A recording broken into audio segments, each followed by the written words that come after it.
Assalamualaikum class. This is Mohammad Hashim Zia and you guys are watching Maths Fix by Hashim Zia. बेटा आज की class के अंदर we will be discussing किस तरीके से हमने यूनिवर्सिटी की तैयारी करनी है। काफी सारे बच्चे इस वक्त परेशान चल रहे हैं सर, एनईडी के टेस्ट की डेट्स भी आ गई हैं, नस के टेस्ट की डेट्स हमें ऑलरेडी मालूम थी, आईबीए सीएस का और आईबीए के बीबीए का और सोशल साइंसेस का जो राउंड नंबर 2 हो रहा है वो 22 जून को हो रहा है। इसके अलावा आपके पास फास्ट यूनिवर्सिटी की टेस्ट की डेट्स भी कंफर्म है, जुलाई के स्टार्ट के अंदर एग्जाम होगा। जीआईकेआई के टेस्ट की डेट्स भी कंफर्म है, जून के एंड के अंदर टेस्ट हो रहा होगा। इसके अलावा प्याज यूनिवर्सिटी का राउंड 2 सर पे खड़ा हुआ है, प्याज यूनिवर्सिटी का राउंड 3 सर पे खड़ा हुआ है। यूवीटी का राउंड नंबर 1 अभी मार्च के अंदर, ये कल परसों हो रहा है 17 मार्च को, 16 मार्च को आपके पास कंडक्ट होना स्टार्ट हो जाएगा। राउंड नंबर 2 आपके पास अप्रैल के एंड के अंदर, जून के स्टार्ट के अंदर कंफर्म है। इसके अलावा आईएसटी के आपने अगर देखा हो तो ईकेट की बेसिस के ऊपर आईएसटी में एडमिशन मिलता है। दाऊद यूनिवर्सिटी के टेस्ट आपके पास जुलाई के एंड के अंदर आ जाएंगे। तो काफी सारे बच्चे यहां पे परेशान होते हैं कि सर सेकंड ईयर के साथ साथ एप्टीट्यूड को मैनेज कैसे करें। सर वो इंपॉर्टेंट जो यूनिवर्सिटीज होती हैं, जो टॉप की यूनिवर्सिटीज हैं पाकिस्तान की, इनके टेस्ट की डेट्स कौन सी हैं। अगर मैं मेडिकल यूनिवर्सिटीज की बात करूं तो एमडी कैट का टेस्ट, जो नेशनल एमडी कैट है, उसके बारे में अभी तक की जो इंफॉर्मेशन आ रही है वो ये आ रही है कि वो जुलाई के एंड के अंदर, नहीं तो अगस्त के स्टार्ट के अंदर इस दफा का एमडी कैट कंडक्ट होगा। एमडी कैट साइट के ऊपर खैर मसले मसाइल बेटा और भी होते हैं माशाल्लाह से। एमडी कैट का मसला मसाइल सबसे बड़ा ये होता है कि हर दफा एमडी कैट कंडक्ट होता है, उसके बाद एक पार्टी जाती है हाई कोर्ट के अंदर और फिर उसके ऊपर दोबारा से एमडी कैट का टेस्ट भी हो रहा होता है। मगर आपको जो भी अभी तक की डेट आ रही है एमडी कैट की, उसके लिहाज से तैयारी तो करनी है। आखान यूनिवर्सिटी का टेस्ट की डेट अनाउंस हुई है, आपके पास नम्स के टेस्ट की डेट अनाउंस हुई है, आर्मी मेडिकल कॉलेज के टेस्ट की डेट अनाउंस हुई है। पंजाब के अंदर एमडी कैट का टेस्ट हो, चाहे वो सिंध के अंदर हो, चाहे वो पर्टिकुलरली केपीके के अंदर हो, तो हमें इन तमाम यूनिवर्सिटीज की तैयारी कवर करनी है। पहला क्वेश्चन जो यहां पे अक्सर बच्चों को मेरे पास आता है वो ये होता है कि सर इन यूनिवर्सिटीज को हम टारगेट कैसे करें, इन यूनिवर्सिटीज की तैयारी कैसे करें, इनके पास पेपर सिर्फ कवर करने होते हैं या फिर इनकी प्रॉपर तैयारी करनी होती है। और एक और क्वेश्चन जो कि बहुत सारे बच्चों को नहीं आइडिया होता, जो मैं अक्सर यहां पे डिफाइन करने की कोशिश करता हूं कि भाई आप अपना जो भी एप्टीट्यूड कवर करते हो वो एक अलग चीज है, आपने जो कुछ इंटरमीडिएट के अंदर पढ़ा, आपने जो कुछ ए लेवल्स के अंदर पढ़ा वो एक डिफरेंट चीज होती है। क्योंकि भाई इसका एक बेसिक से काम है, intermediate is something different, A level is something different, aptitude is totally something different. तो भाई आपने इसकी तैयारी कैसे करनी है, इस क्वेश्चन को भी आज की क्लास के अंदर इंशाअल्लाह डिस्कस करेंगे। इसके अलावा भाई न्यू ई कैट का, एमडी कैट का, बी कैट का जो बैच स्टार्ट हो रहा है उसके ऊपर भी बात करेंगे, क्या शेड्यूल होगा, किस तरीके से चीजों को लेकर चलेंगे, क्या कोर्स कंटेंट होगा, क्या तरीकेकार होगा एंड सो ऑन। फिर बेटा अपनी आज की क्लास का आगाज करते हैं इस मोस्ट इंपॉर्टेंट क्वेश्चन से, जिसको अक्सर बच्चे, अभी भी कुछ बच्चे समझ नहीं पा रहे कि भाई एप्टीट्यूड जरूरी क्यों होता है। देखो एप्टीट्यूड का मतलब क्या होता है, एप्टीट्यूड के मायने होते हैं आप जब अपने सेकंड ईयर के अंदर होते हो या फिर जब आप अपने ए लेवल्स के अंदर होते हो, तो आप अगर किसी भी यूनिवर्सिटी के अंदर एडमिशन लेने के ख्वाहिशमंद हो तो उस यूनिवर्सिटी का आपको टेस्ट क्लियर करना पड़ेगा। पाकिस्तान के अंदर कोई भी यूनिवर्सिटी ऐसी नहीं है जहां पे टेस्ट के बगैर आपका एडमिशन हो जाए। थ्रू आउट पाकिस्तान के अंदर अगर आप किसी भी यूनिवर्सिटी के अंदर टेस्ट लेने के, आप एडमिशन लेने के ख्वाहिशमंद हैं, आपको उस यूनिवर्सिटी का एक डेजिग्नेटेड टेस्ट देना पड़ता है। अब कुछ यूनिवर्सिटीज ऐसी होती हैं जो कि कॉमन टेस्ट को एक्सेप्ट कर लेती हैं, जैसे कि एनटीएस है। अब पाकिस्तान की कुछ यूनिवर्सिटीज ऐसी होती हैं जो कि एनटीएस के टेस्ट को एक्सेप्ट करती हैं, मगर पाकिस्तान की मेजॉरिटी यूनिवर्सिटीज एनटीएस को एक्सेप्ट नहीं करती। एनटीएस क्या होता है, नेशनल टेस्टिंग सर्विस का एक टेस्ट होता है जिसकी फीस हर महीने ये टेस्ट कंडक्ट होता है, इसकी फीस मामूली सी तकरीबन 1400-1500 है। पाकिस्तान की कुछ यूनिवर्सिटीज हैं जैसे कि आईएसटी हो गया, जैसे कि आपके पास सर सैयद यूनिवर्सिटी हो गई, बहरिया भी समा हो गई क्योंकि बहरिया का अपना टेस्ट भी एनटीएस जैसा होता है। और इस तरह की छोटी मोटी यूनिवर्सिटीज एनटीएस को एक्सेप्ट करती हैं, मगर पाकिस्तान की एक बड़ी यूनिवर्सिटी भी एनटीएस को एक्सेप्ट करती है जिसका नाम है फास्ट। मगर एनटीएस की बेसिस पे अगर आप फास्ट में अप्लाई कर रहे हो तो उसका मेरिट बहुत ज्यादा होता है, उसका कंपटीशन लेवल बहुत ज्यादा होता है, इसीलिए रिकमेंड किया जाता है कि फास्ट का अपना टेस्ट आप दें। मगर कहने का मकसद यह है कि भाई हर यूनिवर्सिटी का एक अपना पैटर्न है, हर यूनिवर्सिटी का अपना टेस्ट होता है। नस एनटीएस को एक्सेप्ट नहीं करता, नस कहता है कि भाई अगर तुम्हें मेरे पास एडमिशन लेना है आपको मेरा टेस्ट देना होगा। एनईडी एनटीएस को एक्सेप्ट नहीं करता, ना सेट को एक्सेप्ट करता है। एनईडी कहता है कि भाई अगर मेरे पास एडमिशन लेना है तो मेरा स्पेसिफाइड टेस्ट आपको देना पड़ेगा, उसमें अच्छे नंबर लेकर आओगे तो बात बढ़ेगी आगे। दाऊद अपना टेस्ट एक्सेप्ट करता है। सिमिलरली आपके पास कराची यूनिवर्सिटी अपना टेस्ट एक्सेप्ट करता है, यूईटी अपना टेस्ट एक्सेप्ट करता है, ईकेट का बड़ा फेमस टेस्ट होता है, जीआईकेआई अपना टेस्ट एक्सेप्ट करता है, प्याज अपना टेस्ट एक्सेप्ट करता है, आईबीए अपना टेस्ट एक्सेप्ट करता है। आपके पास इसी तरीके से लम्स अपना टेस्ट एक्सेप्ट करता है, मगर साथ में सेट को भी एक्सेप्ट कर लेते हैं। आईबी भी सेट को एक्सेप्ट कर लेते हैं, मगर उसके ऊपर भी उन्होंने इस दफा से बाउंड्री क्रिएट कर दी है कि पहले होता था कि आईबीए के अंदर अगर 1260 प्लस के नंबर आपके आ रहे हैं तो आपका इंटरव्यू हो जाता था, डायरेक्ट एडमिशन भी मिल जाता था, मगर इस दफा से आईबीए ने वो चीज भी खत्म कर दी। तो यानी कि हर यूनिवर्सिटी आने वाले सालों के अंदर अपने टेस्ट को मजबूत कर रही है। वो कहती है कि भाई मेरे टेस्ट को दोगे तो मैं बात बनेगी आगे, मेरे टेस्ट को दोगे तो मैं आगे आपकी बात को तस्लीम करूंगा या मैं उस बात के ऊपर आगे आगे मूव ऑन करूंगा। तो इस चीज का आपने बड़ा ख्याल रखना है कि आप किसी भी यूनिवर्सिटी की तैयारी करना चाहते हो, किसी भी यूनिवर्सिटी के अंदर एडमिशन लेने के ख्वाहिशमंद हो, आपको सबसे पहले टेस्ट की डेट्स मालूम होनी चाहिए। दूसरे नंबर के ऊपर आपको इन यूनिवर्सिटीज का टेस्ट का पैटर्न मालूम होना चाहिए। अब देखो फॉर एग्जांपल आपको मालूम होना चाहिए कि अगर आप नस के अंदर एडमिशन लेने के ख्वाहिशमंद हो तो नस के अंदर अब जो सब्जेक्ट्स का टेस्ट होता है उसमें मैथ्स है, फिजिक्स है और इंग्लिश है। वाइल अगर आप नस बिजनेस स्कूल की तैयारी कर रहे हो वहां पे अब सिर्फ मैथ्स और इंग्लिश का टेस्ट होगा। मगर अगर आप फास्ट यूनिवर्सिटी का टेस्ट दे रहे हो तो वहां पे एडवांस मैथ्स है, बिजनेस मैथ्स यानी कि बेसिक मैथ्स है, जनरल मैथ्स है, इसके अलावा इंग्लिश है और आईक्यू का पोर्शन भी है। अगर आप एनईडी के अंदर टेस्ट देने के ख्वाहिशमंद हो तो वहां पे मैथ्स भी है, फिजिक्स भी है, केमिस्ट्री है, कंप्यूटर है, इंग्लिश है और जो बच्चे प्री मेडिकल बैकग्राउंड के होते हैं वहां बायोलॉजी का पोर्शन है। वाइल नस के अंदर अगर प्री मेडिकल का बच्चा अप्लाई कर रहा है for the any engineering field तो उसको एडवांस मैथ्स का ही टेस्ट देना होगा। तो ये छोटी छोटी बातें होती हैं जो कि आपको चीजों के बारे में गाइड करती हैं। सेम गोज फॉर द जीआईके का पैटर्न सेम नस जैसा ही है कि फिजिक्स भी है, मैथ्स भी है, इंग्लिश भी है। प्यास के अंदर भी आपके पास तकरीबन सेम पैटर्न आ रहा होता है। यूईटी के अंदर एनईडी जैसा पैटर्न है कि भाई मैथ्स भी है, फिजिक्स भी है, केमिस्ट्री है, कंप्यूटर है, इंग्लिश है। तो भाई आपको ये बेसिक चीजें अगर मालूम होंगी तभी आप एक अच्छी यूनिवर्सिटी के अंदर एडमिशन के हसूल को हासिल कर सकते हो। अब यहां पे असल क्वेश्चन आता है कि सर एप्टीट्यूड की तैयारी कैसे करें। सर वो तो अभी हमारे इंटर के पेपर्स भी होने वाले हैं, सर वो इंटर के बाद एप्टीट्यूड की तैयारी करना अच्छी बात है। तो मैं इस चीज का आंसर आपको साफ अल्फाजों में दे देता हूं कि देखो जितने भी पाकिस्तान की यूनिवर्सिटीज हैं अगर आप अभी सेकंड ईयर के अंदर मौजूद हो तो ये तमाम की तमाम यूनिवर्सिटीज आपको फर्स्ट ईयर की परसेंटेज की बेसिस पर एडमिशन देंगी। तो आपने फर्स्ट ईयर के अंदर जो भी गुल खिलाए हैं उनकी बेसिस के ऊपर हर जगह पर एडमिशन होगा और सेकंड ईयर में जस्ट आपकी 57 to 60 नंबर होने चाहिए। अगर तो होंगे तो तमाम की तमाम पाकिस्तान की जितनी भी यूनिवर्सिटीज अवेलेबल है वो आपको फर्स्ट ईयर की बेसिस के ऊपर एडमिशन देंगी। तो भाई आपका टाइम जो है ये एप्टीट्यूड के ऊपर मेहनत करने का है, क्योंकि बेटा वो जमाने चलेगा जब आप इंटर के बाद एप्टीट्यूड की तैयारी कवर करना स्टार्ट करते थे। मैं यहां पे सबसे पहले कॉमन मिथ को डिस्कस कर लेता हूं जिसका आइडिया अक्सर बच्चों को नहीं होता। आप लोगों के अगर कोई बड़े बहन भाई हो या बड़े कजन हो आप उनसे पूछते होंगे यार एप्टीट्यूड की तैयारी कब कवर करें। आप में से मेजॉरिटी के बड़े बहन भाई आपसे कहते होंगे कि भाई हमने तो एप्टीट्यूड की तैयारी अपने इंटर के पेपर्स की बात करी थी। भाई ये वाली जो चीज थी ये आज से 10 साल पहले तक लागू होती थी, अब ये लागू नहीं होती। खुदारा इस बात को समझिएगा। आप में से कोई भी बच्चा अगर वो ये सोच के बैठा हुआ है कि वो इंटर के पेपर्स के बाद एप्टीट्यूड की तैयारी कवर करना स्टार्ट करेगा तो I can just wish you best of luck. उसके पीछे रीजन है। देखो मैं लॉजिकली आपसे बात करता हूं। आपके पास कोई भी यूनिवर्सिटी है अगर उसका टेस्ट लेट सपोज जुलाई में भी आ रहा है, खाली एक ही यूनिवर्सिटी का वैसे टेस्ट जुलाई के अंदर आता है, बड़ा यूनिवर्सिटी जो है जिसमें फास्ट आती है, मगर आप अगर एप्टीट्यूड की तैयारी अपने इंटर के अपने ए लेवल्स के पेपर्स के बाद स्टार्ट करते हो तो भाई आप लोगों को फ्री होते होते मई का एंड हो जाएगा। आपके पास सिर्फ 1 महीने का टाइम बचेगा। 1 महीने में आप अपनी अच्छी तैयारी नहीं कर सकते। आपको बात समझनी पड़ेगी। ये जो टाइम है ये टाइम आपके लिए खजाना है, ये टाइम आपके लिए वेकअप कॉल है।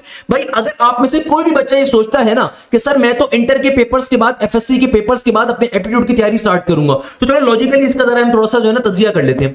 आप लोगों के इंटर के पेपर्स एंड हो रहे होंगे अप्रैल के अंदर, स्टार्ट हो रही है अप्रैल मिड से, और आपके ये चाहेंगे मई के स्टार्ट तक, मोस्ट केसेस के अंदर अप्रैल के एंड तक। Punjab board, Sindh board, Karachi board, आपके पास भावलपुर बोर्ड, आपके पास फेडरल बोर्ड, आगा खान, आप तमाम लोगों के पेपर स्टार्ट होंगे। अल्लाह भला करे कब से आपके स्टार्ट हो रहे हैं, आपके अप्रैल के एंड से, और मई के स्टार्ट में जाके एंड होंगे। फिर आपके प्रैक्टिकल्स भी होंगे। याद रखिएगा एक चीज को मैं बहुत क्लियर कर देता हूं, अगर आप में से कोई भी बच्चा अपने किसी प्रैक्टिकल में फेल हो जाए फिजिक्स या केमिस्ट्री के तो वो ओवरऑल फेलियर कंसीडर होता है और उसका किसी यूनिवर्सिटी में एडमिशन नहीं हो सकता।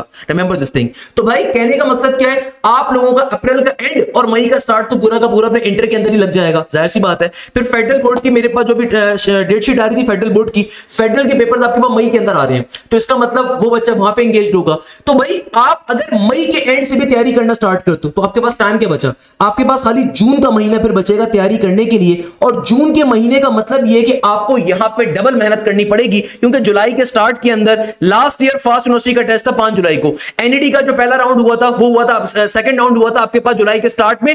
पहला राउंड फर्स्ट ईयर के सेकंड ईयर के पेपर से पहले खत्म हो गया था। पहला राउंड एनईडी का मई के अंदर है और इस दफा भी मई के अंदर है। नस का नेट नंबर 4 इस्लामाबाद के अंदर जून के अंदर है, और आपके पास कराची के अंदर जुलाई के पहले वीक के अंदर स्टार्ट हो जाएगा। फिर क्या करोगे, फिर तैयारी करने का टाइम ही नहीं है। अगर आप में से किसी बच्चे को यह महसूस होता है कि सर 1 महीने में कर लेंगे ना तैयारी, क्या मुश्किल है, भाई aptitude is not a joke. मैं आपको एक सिंपल सी मिसाल देता हूं कि देखो जब आप इंटरमीडिएट के अंदर होते हो ना, तो इंटरमीडिएट के अंदर आपके पास थ्योरेटिकल कॉन्सेप्ट्स पूछे जाते हैं। या अगर आप ए लेवल्स के अंदर हो, मेरे पास बेतहाशा बच्चा जो ए लेवल्स बैकग्राउंड का होता है, मेरा बड़ा खास बच्चा है, तो अब अब ए लेवल्स के बच्चे का मसला क्या है, भाई आपने सीक्वेंस सीरीज नहीं पढ़ा हुआ, आपने मैट्रिसेस नहीं पढ़े हुए, मुझे बात मालूम है। तो हमारी क्लासेस के अंदर आपको स्पेसिफिकली ए लेवल्स के बच्चे को इन चीजों के बारे में बेसिक लेवल से पढ़ाया जाता है। सिमिलरली प्री मेडिकल का बच्चा अगर नस में अप्लाई कर रहा है तो उसको एडवांस मैथ्स आती नहीं है, एडवांस मैथ्स आएगी आपके पास नस के पेपर के अंदर। बच्चा यहाँ पे कंफ्यूज चल रहा है, परेशान चल रहा है। तो कहने का मकसद ये है कि आपके पास जस्ट 1 महीना होगा, फिर उस 1 महीने के अंदर कितना ग्राइंड कर लोगे। आपको अगर एप्टीट्यूड का सिलेबस भी नहीं पता, आपको कोर्स कंटेंट भी नहीं पता, आपको सब्जेक्ट भी नहीं पता, आप उस वक्त कुछ भी नहीं कर सकते। इसीलिए ये बात बार बार कही जाती है कि एप्टीट्यूड की तैयारी एटलीस्ट शुरू से स्टार्ट कर दी जाए। एक अच्छा बच्चा तो वो होता है जो कि जैसे सेकंड ईयर के अंदर आता है, ए लेवल्स में आता है, एप्टीट्यूड की तैयारी आहिस्ता आहिस्ता स्टार्ट कर देता है, हफ्ते में 2 दिन, हफ्ते में 1 दिन। मगर अब वो टाइम तो गुजर गया, अब तो चिड़िया चुग गई खेत। अब क्या करोगे भाई, अब आपके पास जो अभी का टाइम है इसको खुदारा वेकअप कॉल के तौर पर अंडरस्टैंड करो। अगर आपका कोई दोस्त अभी भी नहीं समझ रहा, उसको एक बात समझाओ कि देखो आप कहीं से भी तैयारी करो। मैं आपसे ये नहीं कहता आप सिर्फ मेरे पास से आके करो, मैंने यूट्यूब पे भी फ्री कॉस्ट डाला, अल्हम्दुलिल्लाह। मुझे फखर है कि जितने डिटेल लेक्चर मैंने YouTube पर डाले हुए ना, पाकिस्तान का एक भी यूट्यूबर दिखा देना जिसने इतनी मेहनत इस कौम के बच्चों के लिए करी हो। मुझे फखर है भाई, मेरे रब ने मुझे उससे ज्यादा नवाजा है हमेशा। कहने का मकसद क्या है, कहने का मकसद ये है कि बेटा आप अगर आप कहीं से भी तैयारी करो, मगर तैयारी अभी से स्टार्ट करो। इस बात को अंडरस्टैंड करो कि देखो अगर आप जून के अंदर या मई के एंड के अंदर एप्टीट्यूड की किताबों को भी उठाओगे ना, तो आपके सर के ऊपर से बड़े बड़ी गाय जा रही होंगी। वो होता है ना, चिड़िया उड़ी होती है सर के ऊपर जब चक्कर आते हैं, तो वो आपका हाल होगा। क्योंकि ना तो आपको उस वक्त पैटर्न पता होगा, सिलेबस पता होगा, ना आपको यह पता होगा, ना समझ में आ रहा होगा कहां से क्या चीज को स्टार्ट करें। इसीलिए बार बार कहा जाता है कि भाई अभी का जो टाइम है इससे स्टार्ट करो, खुदारा बिस्मिल्लाह कर दो। बिस्मिल्लाह करने का मतलब क्या होता है कि भाई एटलीस्ट आप यहां से चीजों को थोड़ा थोड़ा कवर तो करो। बेसिक कोर्स कंटेंट को समझो, क्या कोर्स कंटेंट है, बेसिक ट्रिक्स को तो अंडरस्टैंड करना स्टार्ट करो। क्योंकि अगर आप लास्ट महीने के ऊपर उसको टाइम दोगे, आप अपने साथ नाइंसाफी करोगे। और अक्सर बच्चे जो मुझसे कहते हैं ना, सर क्या ही फर्क पड़ता है वो एनईडी का राउंड 1 देने का, राउंड 2 डायरेक्टली दे देंगे ना। मेरे पास, मैं इतनी बार ये बात समझा चुका हूं, फिर भी कोई ना कोई नमूना ये बात मुझसे करता है। तो बेटा मेरे प्यारे शागिर्द हूं, मैं आपको इसके पीछे एक छोटी सी लॉजिक देता हूं। देखो कंपटीशन लेवल एक मजाक नहीं है, कंपटीशन लेवल एक रियलिटी है, आपको समझना पड़ेगा। आप इस दुनिया में अकेले बच्चे नहीं हो जो कि नस की, फास्ट की, एनईडी की, आईबी की, कॉमसेट्स की, यूईटी की, लम्स की, प्यास की, जीआईके की तैयारी कर रहे हैं।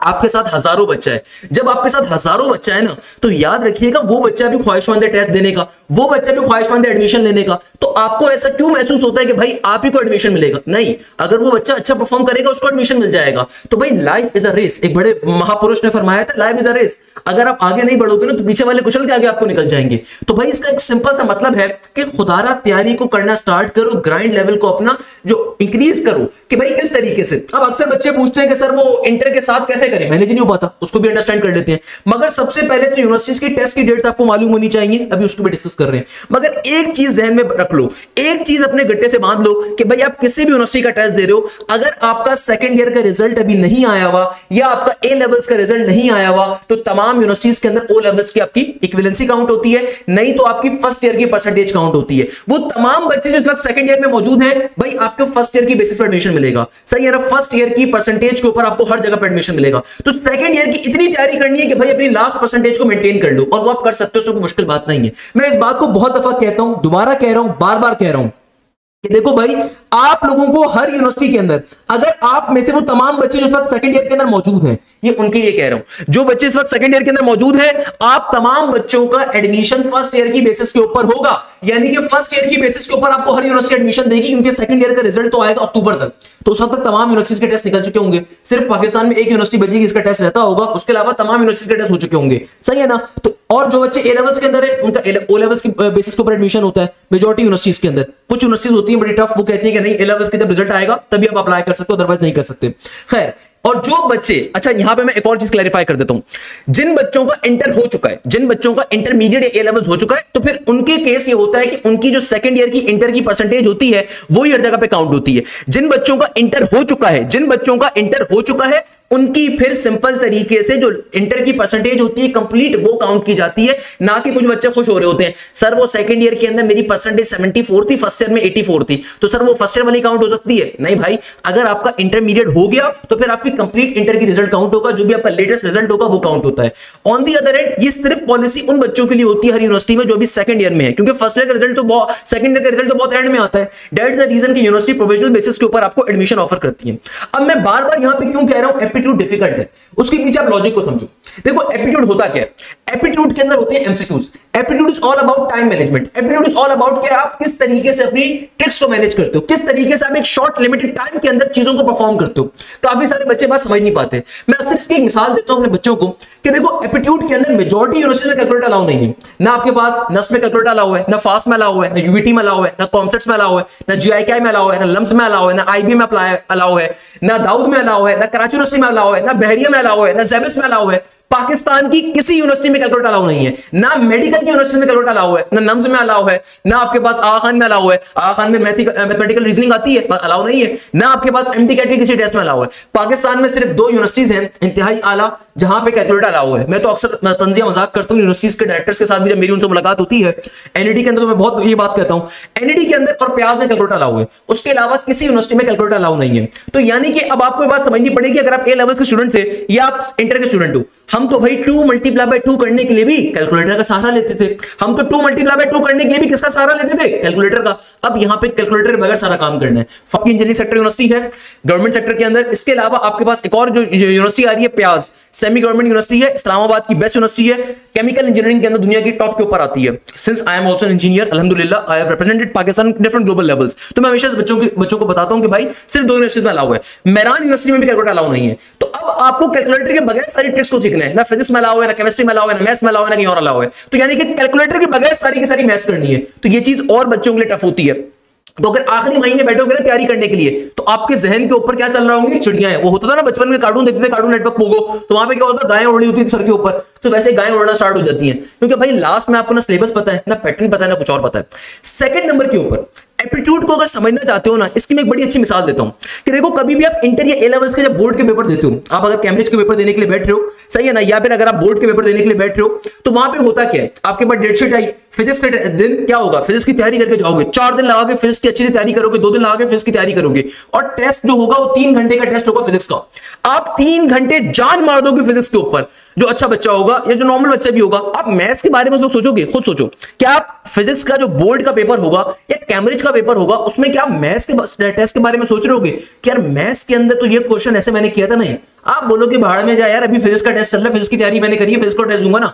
या फिर अगर आपका केमिस्ट्री का पेपर है तो आप केमिस्ट्री के बारे में सोचोगे ना, कंप्यूटर का पेपर है, कंप्यूटर के बारे में सोचोगे। While on the other hand aptitude के अंदर होता क्या है? मल्टीपल सेक्शंस आपको एक साथ अटेम्प्ट करने हैं। यानी कि भाई देखो, अगर मैं बात करता हूं नस की, भाई नस का क्या सिनेरियो है? नस के अंदर आपके पास 200 एमसीक्यूज हैं, 200 एमसीक्यूज। इसमें आपके पास फिजिक्स का पोर्शन इन्वॉल्व है, आपके पास मैथ्स का पोर्शन इन्वॉल्व है, आपके पास इंग्लिश का पोर्शन इन्वॉल्व है। यानी कि 3 घंटे के टाइम के अंदर आपने फिजिक्स को भी टाइम देना है, फिजिक्स के बारे में भी सोचना है, मैथ्स के क्वेश्चंस को भी सॉल्व करना है, इंग्लिश को भी सॉल्व करना है। सिमिलरली अगर मैं बात करूं एनईडी की या यूईटी की या मेरान की, तो एनईडी के अंदर, यूईटी के अंदर, मेरान के अंदर 4 सेक्शंस हैं। आपके पास फिजिक्स भी इन्वॉल्व है, आपके पास केमिस्ट्री या कंप्यूटर का पोर्शन इन्वॉल्व है, आपके पास मैथ्स का सेक्शन इन्वॉल्व है, बायोलॉजी का इन्वॉल्व है, आपके पास इंग्लिश का भी इन्वॉल्व है। अब आप 4 सब्जेक्ट को 1 घंटे के टाइम में सॉल्व करना है या 1 घंटा 20 मिनट के टाइम में सॉल्व करना है, यानी कि तकरीबन 2 घंटे में सॉल्व करना है फॉर एग्जांपल। तो अब आपको 1 घंटा या 2 घंटे के अंदर, डिपेंडिंग किस यूनिवर्सिटी का कैसा एग्जाम है, हर यूनिवर्सिटी के अंदर टाइम पैटर्न डिफरेंट होता है, ये चीज भी आपको मालूम होनी चाहिए। एनईडी का टेस्ट 2 घंटे का होता है, मेरान का टेस्ट तकरीबन 90 मिनट का होता है, आपके पास सही है। तो ये बेसिक मालूमात भी होनी चाहिए, बच्चों को ये भी नहीं पता होता। तो भाई आखिरी महीने के अंदर अगर इन चीजों के ऊपर जाओगे तो आप तैयारी क्या खाक करोगे। तो अब देखो एप्टीट्यूड के अंदर आपको मल्टीपल सेक्शंस को, मल्टीपल सब्जेक्ट्स को एक साथ सॉल्व करना है। तो ये आपकी अगर तैयारी होगी तो आप इसको कर सकते हो। फिर सबसे इंपॉर्टेंट चीज जो एप्टीट्यूड के अंदर आती है, ये आती है टेस्ट। आप कहीं से भी तैयारी कर लो, बाखुदा मेरा YouTube अवेलेबल है, आप कहीं से भी तैयारी कर लो। सर बिलाल जिया से बेहतर फिजिक्स के ऊपर पूरे पाकिस्तान में आपको कोई नहीं मिलेगा, डिटेल लेक्चर्स के ऊपर, ईकेट के ऊपर भी, एमटीकेट के ऊपर भी। मैंने बड़ा फोर्स किया सर बिलाल जिया को, इंशाअल्लाह ताला वो ईकेट की नई सीरीज भी स्टार्ट करेंगे। सही है ना भाई, मैं बड़ी मेहनत करता हूं इन चीजों के ऊपर। तो कहने का मकसद क्या है? कहने का मकसद ये है कि भाई कहीं से भी तैयारी कर लो, मगर अगर आप एप्टीट्यूड के अंदर टेस्टों को नहीं दे रहे तो आपको एक्सपोजर नहीं पता। आपको नहीं पता कि यार किस तरीके का टेस्ट आएगा, नस में किस तरीके का है, फास्ट में आपने टेस्ट देना कैसे है। तैयारी कहीं से भी कर लो, बट अगर तुम्हें टेस्टों का सिनेरियो ही नहीं पता कि टेस्ट देना कैसे होता है, कंप्यूटराइज्ड टेस्ट। अब कुछ यूनिवर्सिटी का कंप्यूटराइज्ड टेस्ट होता है, कुछ यूनिवर्सिटी का पेपर बेस्ड टेस्ट होता है। बच्चे को ये भी नहीं पता भाई एनईडी का टेस्ट कंप्यूटराइज्ड बेस्ड होगा, कंप्यूटराइज्ड टेस्ट होगा, कंप्यूटर बैठ के देना है, कंप्यूटर के ऊपर। सही है। आपके पास कराची यूनिवर्सिटी का पेपर बेस्ड होता है, प्यास का आपके पास पेपर बेस्ड भी होता है, कंप्यूटराइज्ड भी होता है, नस का कंप्यूटराइज्ड भी होता है, पेपर बेस्ड भी होता है, जीआईकेआई का कंप्यूटराइज्ड टेस्ट है। सही है। फास्ट का कंप्यूटराइज्ड टेस्ट है, नेगेटिव मार्किंग भी है। नेगेटिव मार्किंग अलग फनकारी है, कुछ यूनिवर्सिटीज में इन्वॉल्व होती है, कुछ में नहीं होती है, मेजॉरिटी में नहीं होती, कुछ में होती है, यूईटी लाहौर में होती है, जीआईकेआई के अंदर आपके पास आ रही होती है, आपके पास सिमिलरली फास्ट में आ रही होती है। जीआईके ने लास्ट ईयर ऑल्दो नहीं ली थी, मगर ये उनके एडमिट कार्ड पे लिखा हुआ होगा। तो कहने का मकसद ये कि यहां पे फिर आप और ज्यादा होशियार होते हो सॉल्व करते हुए क्वेश्चंस को, कि आपने तुक्के नहीं मारने होते। वरना लेट्स सपोज एक यूनिवर्सिटी में जहां पे नेगेटिव मार्किंग अलाउ नहीं है, हम बच्चे को तुक्के मारने की कुछ ट्रिक्स होती हैं एप्टीट्यूड पे। भाई aptitude is all about tricks, तो हम वहां पे बच्चों को ट्रिक्स बताते हैं कि भाई लेट्स सपोज अगर कुछ भी नहीं आ रहा तो इस तरीके का आ रहा है कि यार जो एमसीक्यू ज्यादा रिपीट हो रहा है या जो ऑप्शन ज्यादा रिपीट हो रहा है उसका जैसा एमसीक्यू का ऑप्शन आप लगा सकते हो अगर बिल्कुल नहीं आ रहा। मगर अगेन ये बेसिक चीजें भाई जिनके बारे में बच्चों को आइडिया होना चाहिए। अगेन कहने का मकसद क्या है कि भाई आज से अगर तैयारी करना स्टार्ट करोगे तो आपके लिए फायदा होगा। मैं बार बार बच्चों को बात कहता हूं कि खुदारा यूनिवर्सिटी जिस यूनिवर्सिटी में भी अप्लाई कर रहे हो उसके बारे में गाइडेंस पूरी लो। देखो अभी फील्ड्स के ऊपर गाइडेंस लेने की जरूरत नहीं है। एक तो बच्चा इतना मासूम होता है, सर वो सॉफ्टवेयर इंजीनियरिंग करूंगा इलेक्ट्रिकल, अरे भाई अभी आपके काम ही नहीं है सोचने का। अभी सिर्फ ये सोचना है कि टेस्ट किस तरीके से अच्छे नंबरों से निकालना है। अभी सिर्फ टेस्ट के ऊपर फोकस करना है। अभी का जो टाइम है सिर्फ टेस्ट के लिए टाइम है और किसी चीज के लिए टाइम नहीं है।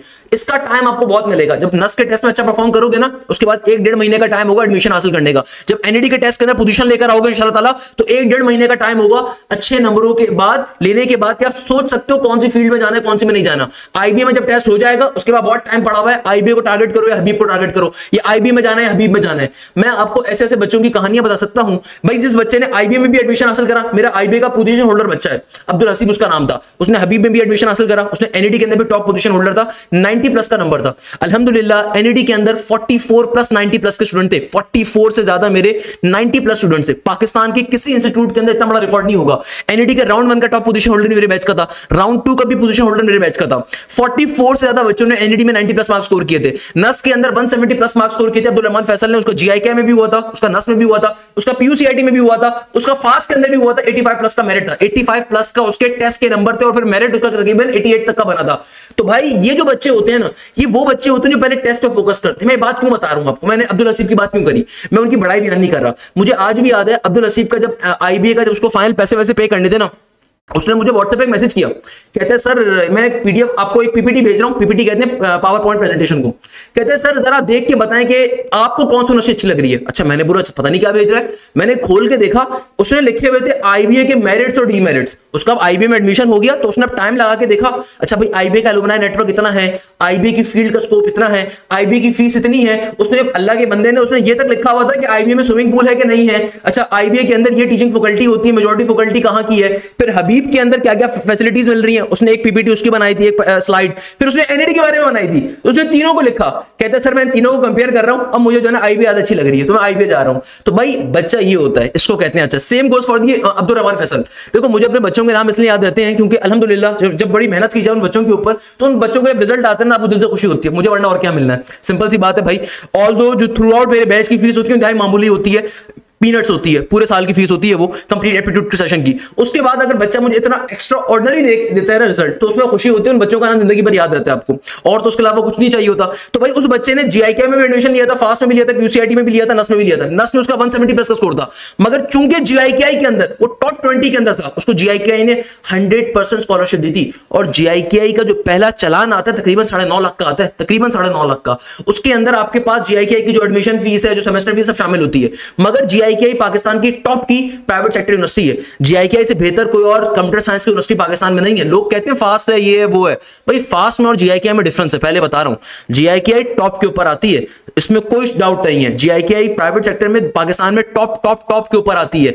नस भी उस अगर आप सीएस के अंदर मुझसे पूछोगे ना, नस के अंदर जीआईके में फास्ट में, तो अगर आपको 100% स्कॉलरशिप मिल रही है, I will definitely rank GIK on the top. GIK के अंदर खैर स्कॉलरशिप बहुत सारी होती है, तकरीबन 133 से ज्यादा स्कॉलरशिप जीआईके के अंदर मुस्तहिक बच्चों के लिए भी है। आपके पास कर्ज हसना की फैसिलिटीज भी हैं, आपके पास सिंध बेस्ड स्कॉलरशिप है, पंजाब बेस है, केपी के बेस है, बलूचिस्तान बेस है। तो भाई जीआईके की जो मैंने वीडियो बनाई थी, मैंने सारी बातें डिस्कस करी थी। नस के अंदर स्कॉलरशिप जो होती है सिर्फ मुस्तहिक तलबा के लिए होती है, जो सादा की स्कॉलरशिप होती है, जब नस का फॉर्म फिल कर रहे हो तो उस पर अप्लाई करते हो। एनईडी के अंदर भी आपके पास स्कॉलरशिप्स है। एनईडी के अंदर जो बच्चा टॉप पोजीशन लेगा उसकी 100% स्कॉलरशिप है, क्योंकि एनईडी यूनिवर्सिटी गवर्नमेंट सेक्टर में आती है, उसकी ऑलरेडी फीस बेतहाशा कम होती है, तकरीबन 40,000 रुपए की होती है। तभी एनईडी के अंदर कंपटीशन लेवल अलग ही होता है। एनईडी के अंदर पूरे कराची का, पूरे सिंध का बच्चा अप्लाई करता है, क्योंकि मेरान से ज्यादा कम फीस है। Same goes for the fast. Fast के अंदर फीस ज्यादा है। फास्ट के अंदर बच्चों को शौक है प्राइवेट सेट पे जाने का, तो फास्ट की फीस काफी ज्यादा है। फास्ट की फीस तकरीबन 1,80,000 1,90,000 है, जितना नस की है। मगर फास्ट में स्कॉलरशिप अगेन फास्ट में भी मिलती है, दो तरह की स्कॉलरशिप्स है, मुस्तहिक तलबा के लिए भी है, प्लस उन तलबा के लिए भी है जो कि टॉप पोजीशन हासिल करते हैं मेरिट के अंदर, उनकी भी स्कॉलरशिप होती है। तो कहने का मकसद ये है, आप जिस भी यूनिवर्सिटी को टारगेट कर रहे हो आपने वहां पे अच्छा परफॉर्म करना है। देखो अब वो जमाने चले गए कि सिर्फ एडमिशन हासिल करना है। भाई एडमिशन क्यों सिर्फ हासिल करना है यार, अपने माँ बाप के ऊपर थोड़ा सा बोझ भी तो कम करो ना। अगर अच्छे नंबर लेकर आओगे तो आपको स्कॉलरशिप भी मिलती है यूनिवर्सिटी की तरफ से, तो आपकी कोशिश होनी चाहिए स्कॉलरशिप के लिए। मेरे पास अक्सर एक क्वेश्चन आता है, सर मैक्सिमम कितना स्कोर करें एनईडी के अंदर या यूवीटी में?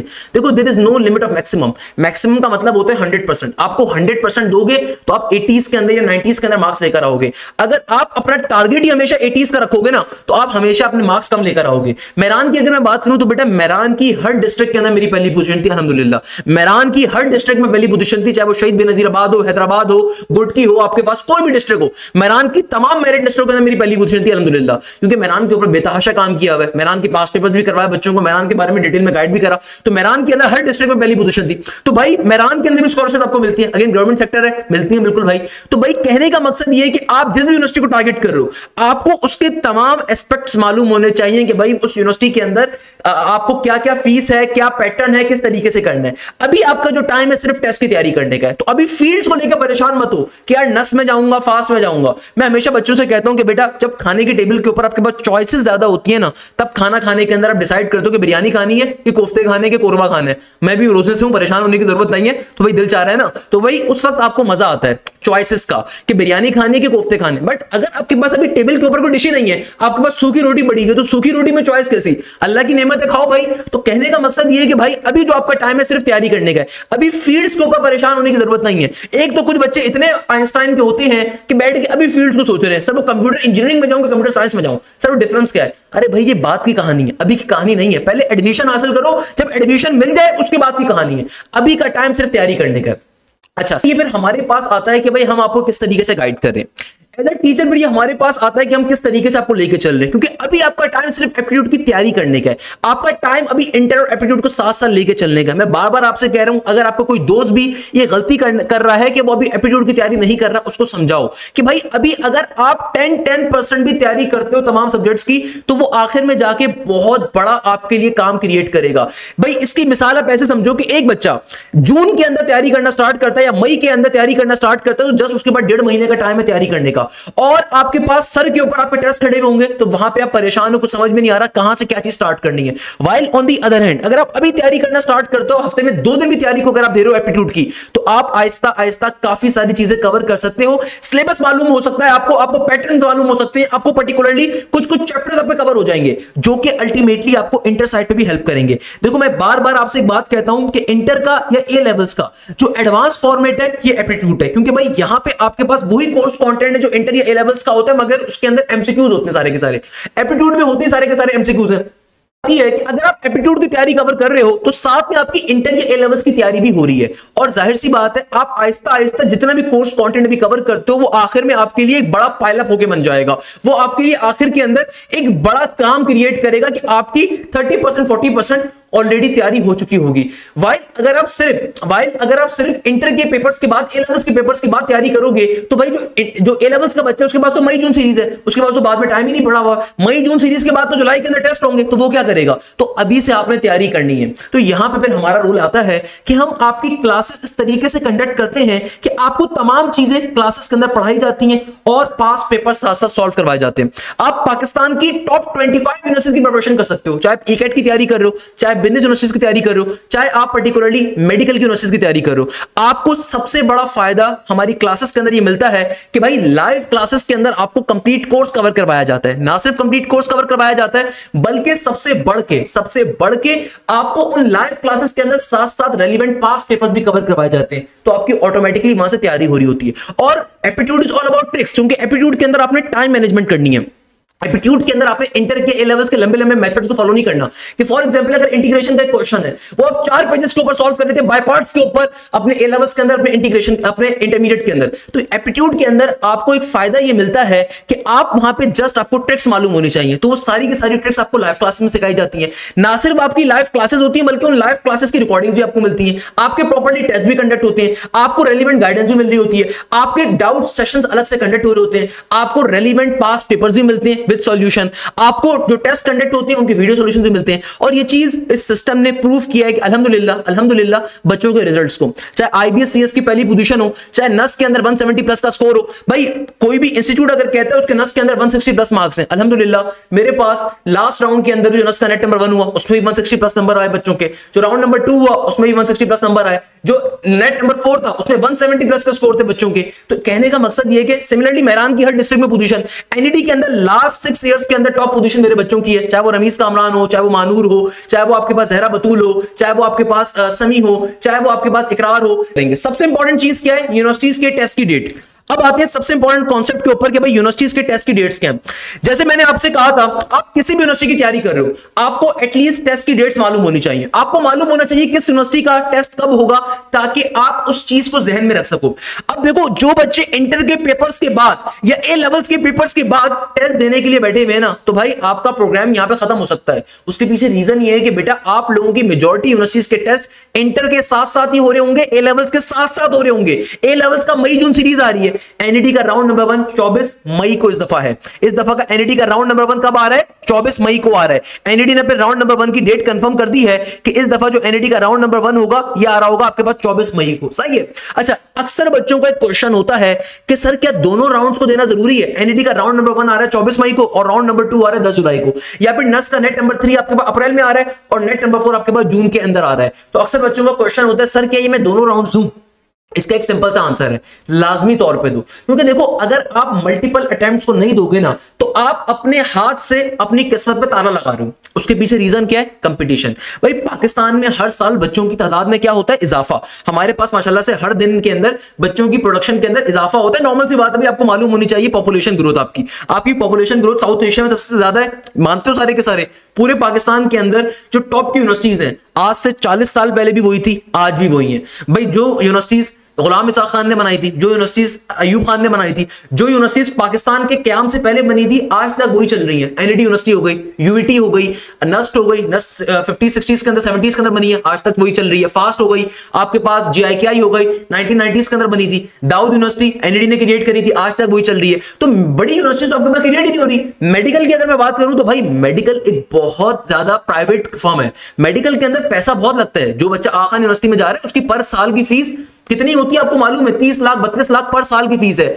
On the other hand government side के ऊपर आपको वही चीज हजारों के अंदर पड़ती है, या 1-2 लाख रुपए की पड़ती है पर साल की कॉस्ट। जियाउद्दीन का आपको आइडिया, प्री मेडिकल का बच्चा जो एमडीकेट करता है वहां से जाके, या पर्टिकुलरली एमबीबीएस करता है जियाउद्दीन से, आपको फीसेस का आइडिया है। आपको आइडिया कि नस भी अगर प्री मेडिकल करवा रहे हैं तो उसकी कितनी हेफ्टी फीसेस हैं। तो भाई एक नॉर्मल बच्चा तो अफोर्ड नहीं कर सकता। तो आपको साथ साथ गवर्नमेंट सेक्टर यूनिवर्सिटीज में लाजमी अप्लाई करना है, ताकि अल्लाह ना करे कोई फीस का इशू होता है, कोई प्रॉब्लम होती है, तो गवर्नमेंट सेक्टर में आप लाजमी तौर पे जा सकूं।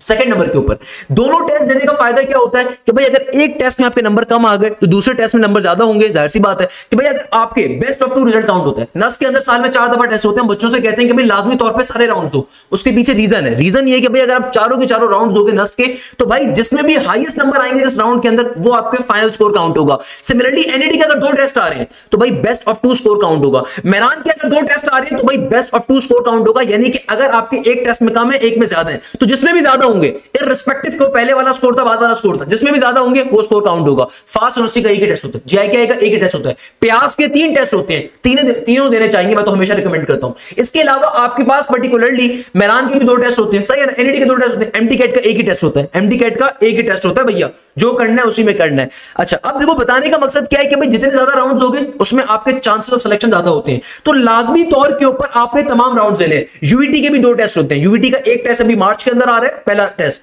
दूसरा टेस्ट आपके पास आएगा मई के एंड के अंदर, जून के स्टार्ट के अंदर। लास्ट ईयर हुआ था 4 जून को हुआ था, 3 जून को 4 जून को हुआ था। इस दफा आपके पास हो सकता है मई के एंड में हो जाए, आपको नहीं पता है, अप्रैल के एंड के अंदर हो जाए, आपको नहीं पता। तो भाई कहने का मकसद क्या है, टेस्ट आपने सारे देने हैं।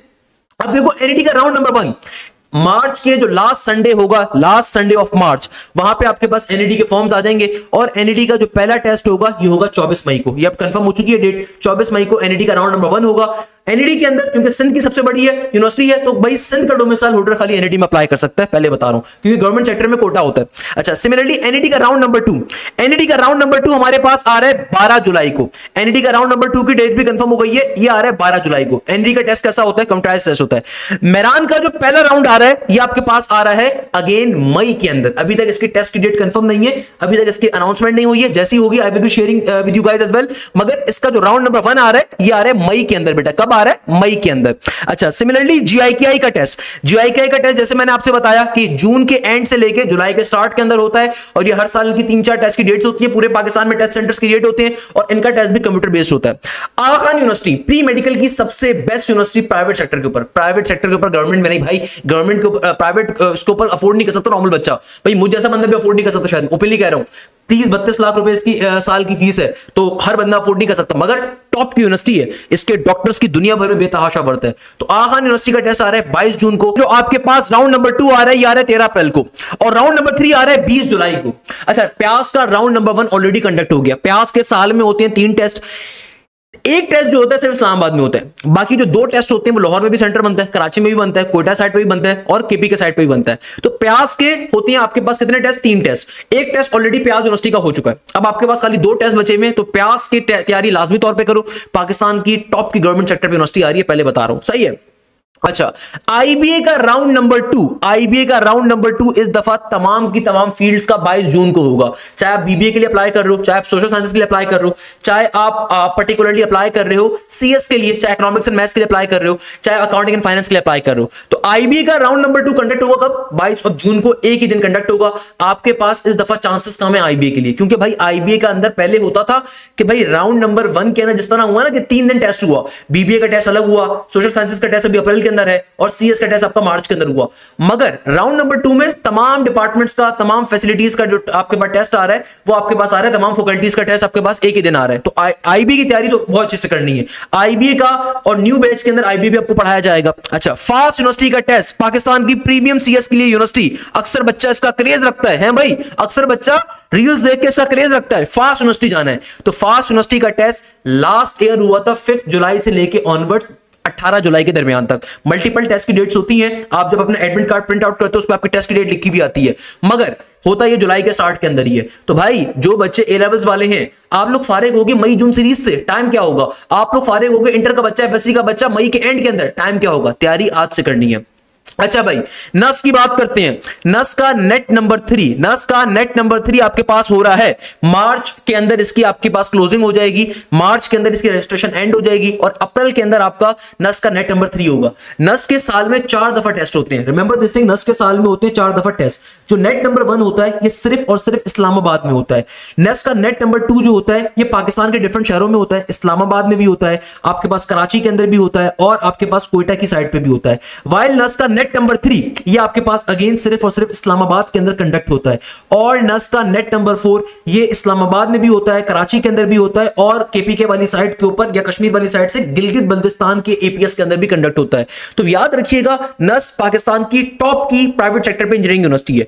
नस के पूरे पाकिस्तान में तकरीबन 7 या 8 कैंपसेस आपके पास आ रहे हैं। कोयटा कैंपस अलग है, कराची कैंपस अलग है, आपके पास रिसालपुर कैंपस अलग आ रहा है, इस्लामाबाद कैंपस अलग है, H12 कैंपस जो सबसे इनका मेजर कैंपस है। इसके अलावा आपके पास मिलिट्री कैंपस अलग आ रहा है, आपके पास सिग्नल्स कैंपस जो है मिलिट्री सिग्नल कैंपस वो अलग आ रहा है। तो भाई कहने का मकसद क्या है? कहने का मकसद ये कि भाई अगर आप नस को टारगेट करो, कंपटीशन लेवल इंतहाई ज्यादा होता है, तो हम बच्चों से कहते हैं सारे नस के टेस्टों को दो। अब देखो आपके पास अब मजबूरी क्या है कि सिर्फ नस के 2 टेस्ट बच रहे हैं। तो भाई जो बच्चे इस्लामाबाद जाना अफोर्ड कर सकते हैं, मैं लाजमी तौर पे मशवरा दूंगा इस्लामाबाद जाके नस का नेट 3 दो, अगर आप अफोर्ड कर सकते हो। देखो हर इंसान को अपने इख्तियारात, अपने माली मामलात खुद पता होते हैं, ये मुझे नहीं आपने बताने, ये आपको खुद पता है कि भाई आपकी फैमिली अफोर्ड कर सकती है। ट्रैवलिंग कॉस्ट, भाई ट्रैवलिंग की कॉस्ट है ना, जहाज से जाते हो, गाड़ी से जाते हो, ड्राइवो से जाते हो या रेलवे गाड़ी से जाते हो, वहां जाके मेरे एक दिन स्टे भी करते हो किसी गेस्ट हाउस के अंदर, 7-8 हज़ार का खर्चा वो भी एक आ रहा है, फिर नस का टेस्ट भी दे रहे हो 4,500-5,000 रुपए का, उसके बाद वापसी की कॉस्ट भी आ रही है। तो अगर तो इस्लामाबाद जाना अफोर्ड कर सकते हो, करीब रहते हो, तो लाजमी तौर पर नेट 3 दो,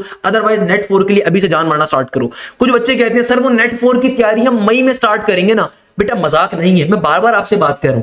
अगर कोई बंदा आपसे ये कह रहा है ना कि वो 1 महीने में आपकी कंप्लीट एप्टीट्यूड की तैयारी कवर करवा सकता है, भाई वो जादूगर है, वो जादूगर, उसके हाथ चूम लो बेटा, मसले की बात नहीं है, वो झूठ बोल रहा है आपसे। भाई 1 महीने में तैयारी कवर करवाने का मतलब होता है सिर्फ क्रैश के टॉपिक्स पढ़ाना, यानी कि कुछ इंपॉर्टेंट टॉपिक्स ऊपर से पढ़ा दिए, खत्म हो गया, अल्लाह सल्ला खैर सल्ला, ऐसा नहीं होता भाई। अगर आप एप्टीट्यूड की तैयारी कवर करना चाहते हो, उसका कंप्लीट सिलेबस होता है, उसकी कंप्लीट तैयारी करनी है। मजाक थोड़ी है कि यार आपने जस्ट 2 चीजें कवर कर ली और खत्म हो गया, आपने प्रॉपर्ली उसकी तैयारी करनी होती है। तो मैं लाजमी तौर पर रिकमेंड करूंगा, खुदारा कंप्लीट तैयारी करो, it's not a joke, complete तैयारी करो, ये बहुत इंपॉर्टेंट टास्क है। अच्छा, सेकंड नंबर के ऊपर यूईटी लाहौर का राउंड नंबर 1 आपके पास मार्च में आ रहा है, राउंड नंबर 2 जो आपके पास यूईटी लाहौर का आ रहा है, ये आपके पास मई के एंड जून में आ रहा होगा। सीबीएम का, आईओबीएम का, पाकिस्तान की अगेन बिजनेस साइड के ऊपर एक अच्छी यूनिवर्सिटी, इसका जो आपके पास राउंड नंबर 2 आ रहा है, ये आ रहा है 29 जून को। अगेन अगर आप मेरे बैचेस के अंदर आते हो तो भाई एक सबसे बड़ा फायदा, पाकिस्तान की टॉप 25 यूनिवर्सिटीज की तैयारी कवर करवाते हैं हम लोग। ना सिर्फ आपकी इंजीनियरिंग की तमाम यूनिवर्सिटीज की तैयारी कवर होंगी, बल्कि बिजनेस यूनिवर्सिटीज की तैयारी भी कवर होंगी। अक्सर बच्चों की बात नहीं पता होती, अक्सर बच्चे क्या करते हैं, आप किसी भी पाकिस्तान के इंस्टीट्यूट के अंदर जाओगे, वो आपसे इंजीनियरिंग की तैयारी करवाने के ईकेट के नस के बैच की फीस अलग 60,000 रुपए चार्ज करेंगे। और अगर आप बोलोगे ना यार मुझे बिजनेस की तैयारी भी करनी है, मुझे नस बिजनेस स्कूल की भी तैयारी करनी है, मुझे आईबीए की, लम्स की या फिर फास्ट बिजनेस स्कूल की तैयारी करनी है, 60,000 रुपए चार्ज करेंगे अगर आप बिजनेस यूनिवर्सिटी की तैयारी कवर करने के लिए जाओगे। On the other hand what I am offering my students, मैं अपने बच्चों को अल्हम्दुलिल्लाह ना सिर्फ इंजीनियरिंग की तमाम यूनिवर्सिटी की तैयारी कवर करवाने की, बल्कि उसी बैच के अंदर आपकी बिजनेस की भी तमाम यूनिवर्सिटी की तैयारी कवर होंगी। पाकिस्तान की डेडिकेटेड फैकल्टी पढ़ाती है, पाकिस्तान की टॉप की फैकल्टी मेरे बैचेस में पढ़ाती है। एडवांस मैथ्स के टॉपिक्स अलग पढ़ाए जाते हैं, एडवांस मैथ्स की क्लासेस अलग होती है और बिजनेस मैथ्स की क्लासेस आपकी कंप्लीटली अलग होती है। कंप्लीट बिजनेस मैथ्स का कोर्स अलग कवर करवाया जाएगा, एडवांस मैथ्स का कोर्स आपका अलग कवर करवाया जाएगा, क्वांटिटेटिव मैथ्स का कोर्स अलग कवर करवाया जाएगा। आपकी जो इंजीनियरिंग की इंग्लिश होती है उसकी क्लासेस अलग होती है और जो बिजनेस की इंग्लिश होती है उसकी क्लासेस अलग होती है। मेरे पास डेडिकेटेड फैकल्टी होती है हर चीज के लिए। तो ये स्पेशल ऑफर मैं अपने तमाम बच्चों को देता हूं। और सिमिलरली अगर आप प्री मेडिकल के स्टूडेंट हो तो पाकिस्तान की जितनी प्री मेडिकल की यूनिवर्सिटीज हैं या फिर पाकिस्तान की जितनी वो यूनिवर्सिटीज हैं जहां पे प्री मेडिकल का बच्चा इंजीनियरिंग में अप्लाई कर सकता है, उनके टेस्ट में बायोलॉजी आती है, जैसे कि एनएडी है, मेरान है, तो हम आपको उन तमाम यूनिवर्सिटीज की तैयारी भी कवर करवाते हैं। यानी कि कोई इंस्टीट्यूट पाकिस्तान का आपको ऑफर नहीं कर रहा। आपको जो भी इंस्टीट्यूट ऑफर करेगा ना, मैं तो इनफैक्ट सुनता हूं ये जो कोचिंग वाले माफिया होते हैं क्या करते हैं, ये कहते हैं कि भाई नस की या फास्ट की तैयारी करनी है 60,000 रुपए फीस है, एनईडी की या फिर आपको दाऊद की तैयारी करनी है 45,000 रुपए कर देंगे फीस आपके लिए सिर्फ। भाई ये सिर्फ और सिर्फ आपके साथ मजाक कर रहे हैं। भाई मैं आपको ऑफर करता हूं पाकिस्तान की तमाम टॉप की इंजीनियरिंग की भी और बिजनेस की यूनिवर्सिटीज की तैयारी इन पैसों के अंदर। आप चाहे आईयूबीएम का टेस्ट दो, चाहे सीबीएम का टेस्ट दो, चाहे केएसबीएल का टेस्ट दो, चाहे हबीब का टेस्ट दो, आपकी सबकी तैयारी कवर अप होगी इस बैच के अंदर। सबसे बड़ा फायदा। अच्छा भाई एमडी कैट का टेस्ट, अच्छा एमडी कैट के बारे में अभी तक जो 6 मगोइयां चल रही हैं, 6 मगोइयों का मतलब कि अभी तक जो आपके पास इंफॉर्मेशन आ रही है वो ये आ रही है कि इस दफा एमडी कैट का टेस्ट जून के अंदर होगा। तो अगेन जो प्री मेडिकल का बच्चा होता था वो तो खुश होता था कि भाई मेरा टेस्ट तो अगस्त सितंबर में जाकर होगा, मगर इस दफा एमडी कैट की जो टेस्ट की डेट्स आ रही है वो जून की आ रही है। देखो मेरा काम आपको डराना नहीं है, मेरा काम आपको हकीकत बताना है। अब आपकी चॉइस है कि यार आप बैठ के सोचो नहीं सर हम तो जुलाई में तैयारी कर लेंगे, हम तो 22 अगस्त में कर लेंगे। मजाक थोड़ी एमडी कैट का टेस्ट यार, इतना हजारों बच्चा देता है। कभी जाके जरा एमडी कैट की वीडियोस तो देखो, जो टेस्ट सेंटर बनते हैं उसके बाहर कितने माँ बाप बेचारे परेशान खड़े हुए होते हैं। तो भैया एमडी कैट के अंदर बेतहाशा बच्चा अप्लाई करता है। तैयारी आज से आगाज करो अगर आप वाकई में तैयारी करना चाहते हो। Similarly if I talk about the Karachi university, तो भाई कराची यूनिवर्सिटी का निराला हिसाब है। कराची यूनिवर्सिटी का जो लास्ट टाइम टेस्ट हुआ था ये हुआ था नवंबर के अंदर। कराची यूनिवर्सिटी का टेस्ट सबसे एंड में होता है और यहां पे आपकी इंटर की परसेंटेज काउंट होती है सेकंड ईयर की, क्योंकि बाकी तमाम यूनिवर्सिटीज के टेस्ट अगस्त के अंदर वाइंड अप हो जाएंगे। पाकिस्तान की तमाम यूनिवर्सिटीज के टेस्ट अगस्त के अंदर वाइंड अप हो जाएंगे। सिर्फ कराची यूनिवर्सिटी एक ऐसी यूनिवर्सिटी है जिसका टेस्ट आपके पास दिसंबर के अंदर जाके, नवंबर एंड के अंदर जाके होता है और यहां पे आपकी सेकंड ईयर की परसेंटेज, फर्स्ट ईयर की परसेंटेज यानी कि मिला के काउंट होती है, जो कि इंटर की आपकी एफएससी की मार्कशीट होती है ना, एचएसएससी की, वो काउंट होती है। अच्छा एक चीज और, अक्सर बच्चों को ये बात मालूम नहीं होती कि भाई डिफरेंट यूनिवर्सिटीज का डिफरेंट क्राइटेरिया होता है। अब देखो एनईडी की मेरिट लिस्ट अलग तरीके से बनती है। एनईडी के अंदर मैट्रिक का रिजल्ट काउंट नहीं होता। एनईडी के अंदर सिर्फ आपका एफएससी का फर्स्ट ईयर का रिजल्ट काउंट होगा और 60% टेस्ट का वेटेज है। तो वो तमाम बच्चे, मैं यहां पे एक चीज बड़ी क्लैरिफाई कर देता हूं, अगर आपकी इंटर के अंदर 50+ परसेंटेज है ना, आप तमाम यूनिवर्सिटीज में अप्लाई कर सकते हो, बिल्कुल अप्लाई करो। अगर आपकी फर्स्ट ईयर की परसेंटेज 50+ है, आप इन तमाम यूनिवर्सिटीज में अप्लाई कर सकते हो, सिवाय आईबीए की रिक्वायरमेंट होती है 65 for the BBA and 60 for the CS. मगर उसके अलावा बाकी तमाम यूनिवर्सिटीज के अंदर अगर आपकी 50% है इंटर के अंदर, आप लाजमी तौर पे अप्लाई करो, और अप्लाई करने के बाद आप टेस्ट जितना अच्छा दोगे टेस्ट की वेटेज आपकी काउंट होगी। तो मैंने जो बात आपको स्टार्टिंग में करी थी ना कि एप्टीट्यूड की तैयारी अभी से करना स्टार्ट करनी, क्योंकि अभी से अगर आप एप्टीट्यूड की तैयारी स्टार्ट करोगे तो वो आपको फ्रूटफुल होगी। अगर आप सिर्फ सेकंड ईयर में लगे रहोगे तो भाई सेकंड ईयर की तो परसेंटेज काउंट नहीं हो रही कहीं पे, सेकंड ईयर की परसेंटेज किसी यूनिवर्सिटी में काउंट नहीं हो रही सिवाय कराची यूनिवर्सिटी के, और कराची यूनिवर्सिटी के अलग ही फंडे चल रहे होते हैं। तो भाई कराची यूनिवर्सिटी तो लास्ट ऑप्शन होना चाहिए आपका।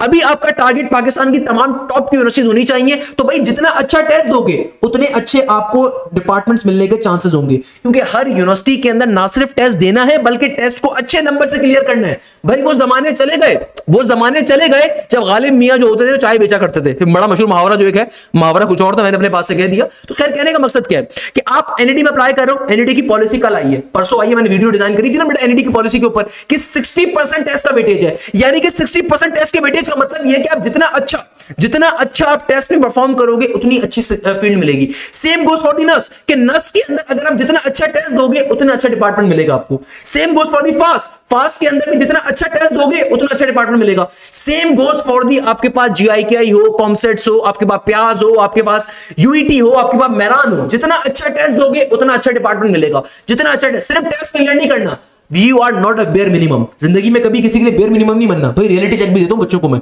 तो बेयर मिनिमम क्या होता है भाई, किसी के लिए भी मिनिमम एफर्ट्स नहीं करनी। सबके लिए आज की दुनिया में चाहिए मैक्सिमम एफर्ट। दुनिया में कोई भी ताल्लुक चलना है तो भाई मैक्सिमम एफर्ट्स होंगे तो ताल्लुक चलेगा तुम्हारा। सही है ना, बेसिक चीज है भाई जिंदगी के अंदर, समझ लो इसको आज ही, नहीं तो बाद में बड़े मसले होंगे। तो भाई बेयर मिनिमम से कुछ नहीं होने वाला, तो आपको अपनी तरफ से बेस्ट काम करना है। अच्छा, सिमिलरली केएसबीएल की अगर मैं बात करूं तो केएसबीएल का टेस्ट आपके पास 6 जुलाई को आ रहा है। पाकिस्तान की again premium business side university है। अगर आप केएसबीएल का टेस्ट क्लियर कर लो तो आईबी आपको एक्सेप्ट कर लेता है ट्रांसफर पॉलिसी के ऊपर। उसके कुछ मसले मसाइल होते हैं, मगर फिलहाल के लिए चीज ध्यान में रखो, अगर केएसबीएल का टेस्ट अच्छे नंबरों से क्लियर कर लिया, केएसबीएल में एडमिशन मिल गया, तो केएसबीएल की बेसिस के ऊपर आप आईबी में डायरेक्ट एडमिशन ले सकते हो। केएसबीएल पाकिस्तान की टॉप की प्रीमियम यूनिवर्सिटीज में काउंट होती है। 2012-2008 के अंदर स्टार्ट हुई और बहुत जल्दी दुनिया बिजनेस के अंदर नाम क्रिएट कर लिया। केएसबीएल के बारे में आईबी कहता है कि भाई केएसबीएल का टेस्ट क्लियर कर लो, मेरे पास आकर एडमिशन ले लो। तो जो बच्चा बिजनेस साइड का होता है उसको मैं लाजमी रिकमेंड करता हूं, जर्नल बिजनेस स्कूल को टारगेट करो आप, जहां आप आईबी को टारगेट करो, लम्स को टारगेट करो, लाहौर स्कूल ऑफ इकोनॉमिक्स को टारगेट करो, वहां केएसबीएल को भी टारगेट करो।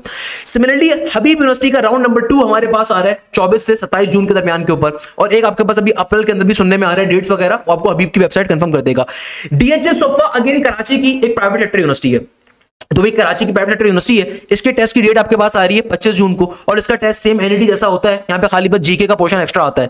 नम्स का टेस्ट जो इस दफा हमारे पास आ रहा है ये आ रहा है 31 अगस्त को। नम्स का टेस्ट जो हमारे पास आ रहा है ये आ रहा है 31 अगस्त को। लाहौर स्कूल ऑफ इकोनॉमिक्स का जो टेस्ट हमारे पास आ रहा है ये आ रहा है 7 जून से लेकर 6 जुलाई के दरमियान में। अगेन पाकिस्तान की बेस्ट प्रीमियम स्कूल्स के अंदर काउंट होता है। बिजनेस स्कूल्स के अंदर तो obviously Lahore school of economics very good chance. ITU यानी कि आपके पास आईटीयू का जो टेस्ट आ रहा है ये आ रहा है 7 जून से लेकर 6 जुलाई के दरमियान में। आईएसटी का टेस्ट आपके पास आ रहा है, आईएसटी के टेस्ट की, अच्छा आईएसटी अपना टेस्ट कंडक्ट नहीं करता by the way, institute of space and technology again Pakistan की टॉप की यूनिवर्सिटी है, आईएसटी अपना टेस्ट कंडक्ट नहीं करता। अगर आपने एनईडी के टेस्ट में अच्छा परफॉर्म किया हुआ है, अगर आपने ईकेट के अंदर, ईकेट का जो टेस्ट होता है ना, जो कि यूईटी लाहौर का टेस्ट होता है, यूईटी का ईकेट, पंजाब की 26 से ज्यादा गवर्नमेंट सेक्टर यूनिवर्सिटीज ईकेट की बेसिस पर एडमिशन देती हैं, मगर ऑब्वियसली जो सिंध का बच्चा, जो केपी का बच्चा, वहां पे एडमिशन नहीं ले सकता क्योंकि कोटा होता है भाई, गवर्नमेंट सेक्टर में कोटा होता है।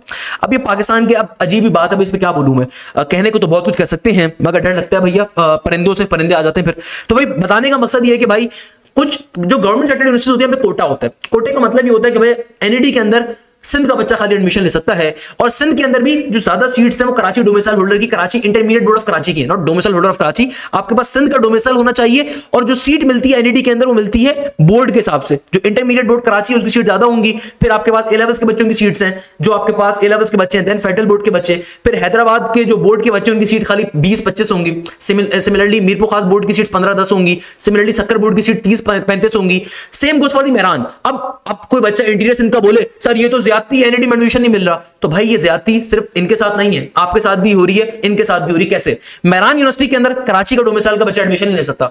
मेहरान के अंदर सिर्फ 2 सीटें होंगी पूरे कराची की, 4.5 करोड़ की आबादी का शहर है। अब मेहरान है इंटीरियर सिंध के अंदर, तो जाम शोरों वाली साइड के ऊपर, तो वहां पे कराची का बच्चा एडमिशन नहीं ले सकता ना बेटा, मसला ये है। तो अब देखो ये मेरी तरफ से पॉलिसी बनी हुई, अब जो पॉलिसीज है मेरा काम आपको बताना है। देखो मुझे कुछ मत कहो, मेरा काम तो यार आपको हकीकत से आगाह करना है कि देखो दुनिया बड़ी जालिम है, ये दुनिया में कोई आपका सगा नहीं है, दुनिया में कोई आपका सगा नहीं है। तो मेहनत करके कहीं जाना है, मेहनत करनी पड़ेगी बेटा, मेहनत करनी पड़ेगी। आपको तो अभी सिर्फ ये लग रहा होता है कि यार अगर टेस्ट में अच्छा परफॉर्म कर लोगे तो ये हो जाएगा, वो हो जाएगा। आपको ये भी नहीं पता कि कितना तासुब है इस मुल्क के अंदर। तासुब के अंदर क्या है, कोटा सिस्टम है। अब सिमिलरली यूवीटी के अंदर सिंध का बच्चा एडमिशन ले सकता है, बहुत कम सीट्स हैं, होंगी 4 5 10 मुश्किल से सीट्स होंगी, तो वहां पे नॉर्मली सिंध के बच्चे का एडमिशन नहीं होगा। तो पंजाब की जितनी गवर्नमेंट सेक्टर यूनिवर्सिटीज है वहां पे सिंध का बच्चा एडमिशन ले सकता, वहां पे पंजाब का डोमिसाइल लेगा। Same goes for the MDCAT, कि एमडी कैट के अंदर अगर आपके पास सिंध का डोमिसाइल है, कराची का डोमिसाइल है, आपके एडमिशन मिलने के चांसेस ज्यादा है। बट अगर आपका डोमिसाइल कहीं और का है तो आपका एडमिशन मिलने के चांसेस कम हो जाते हैं। Same goes for the KPK.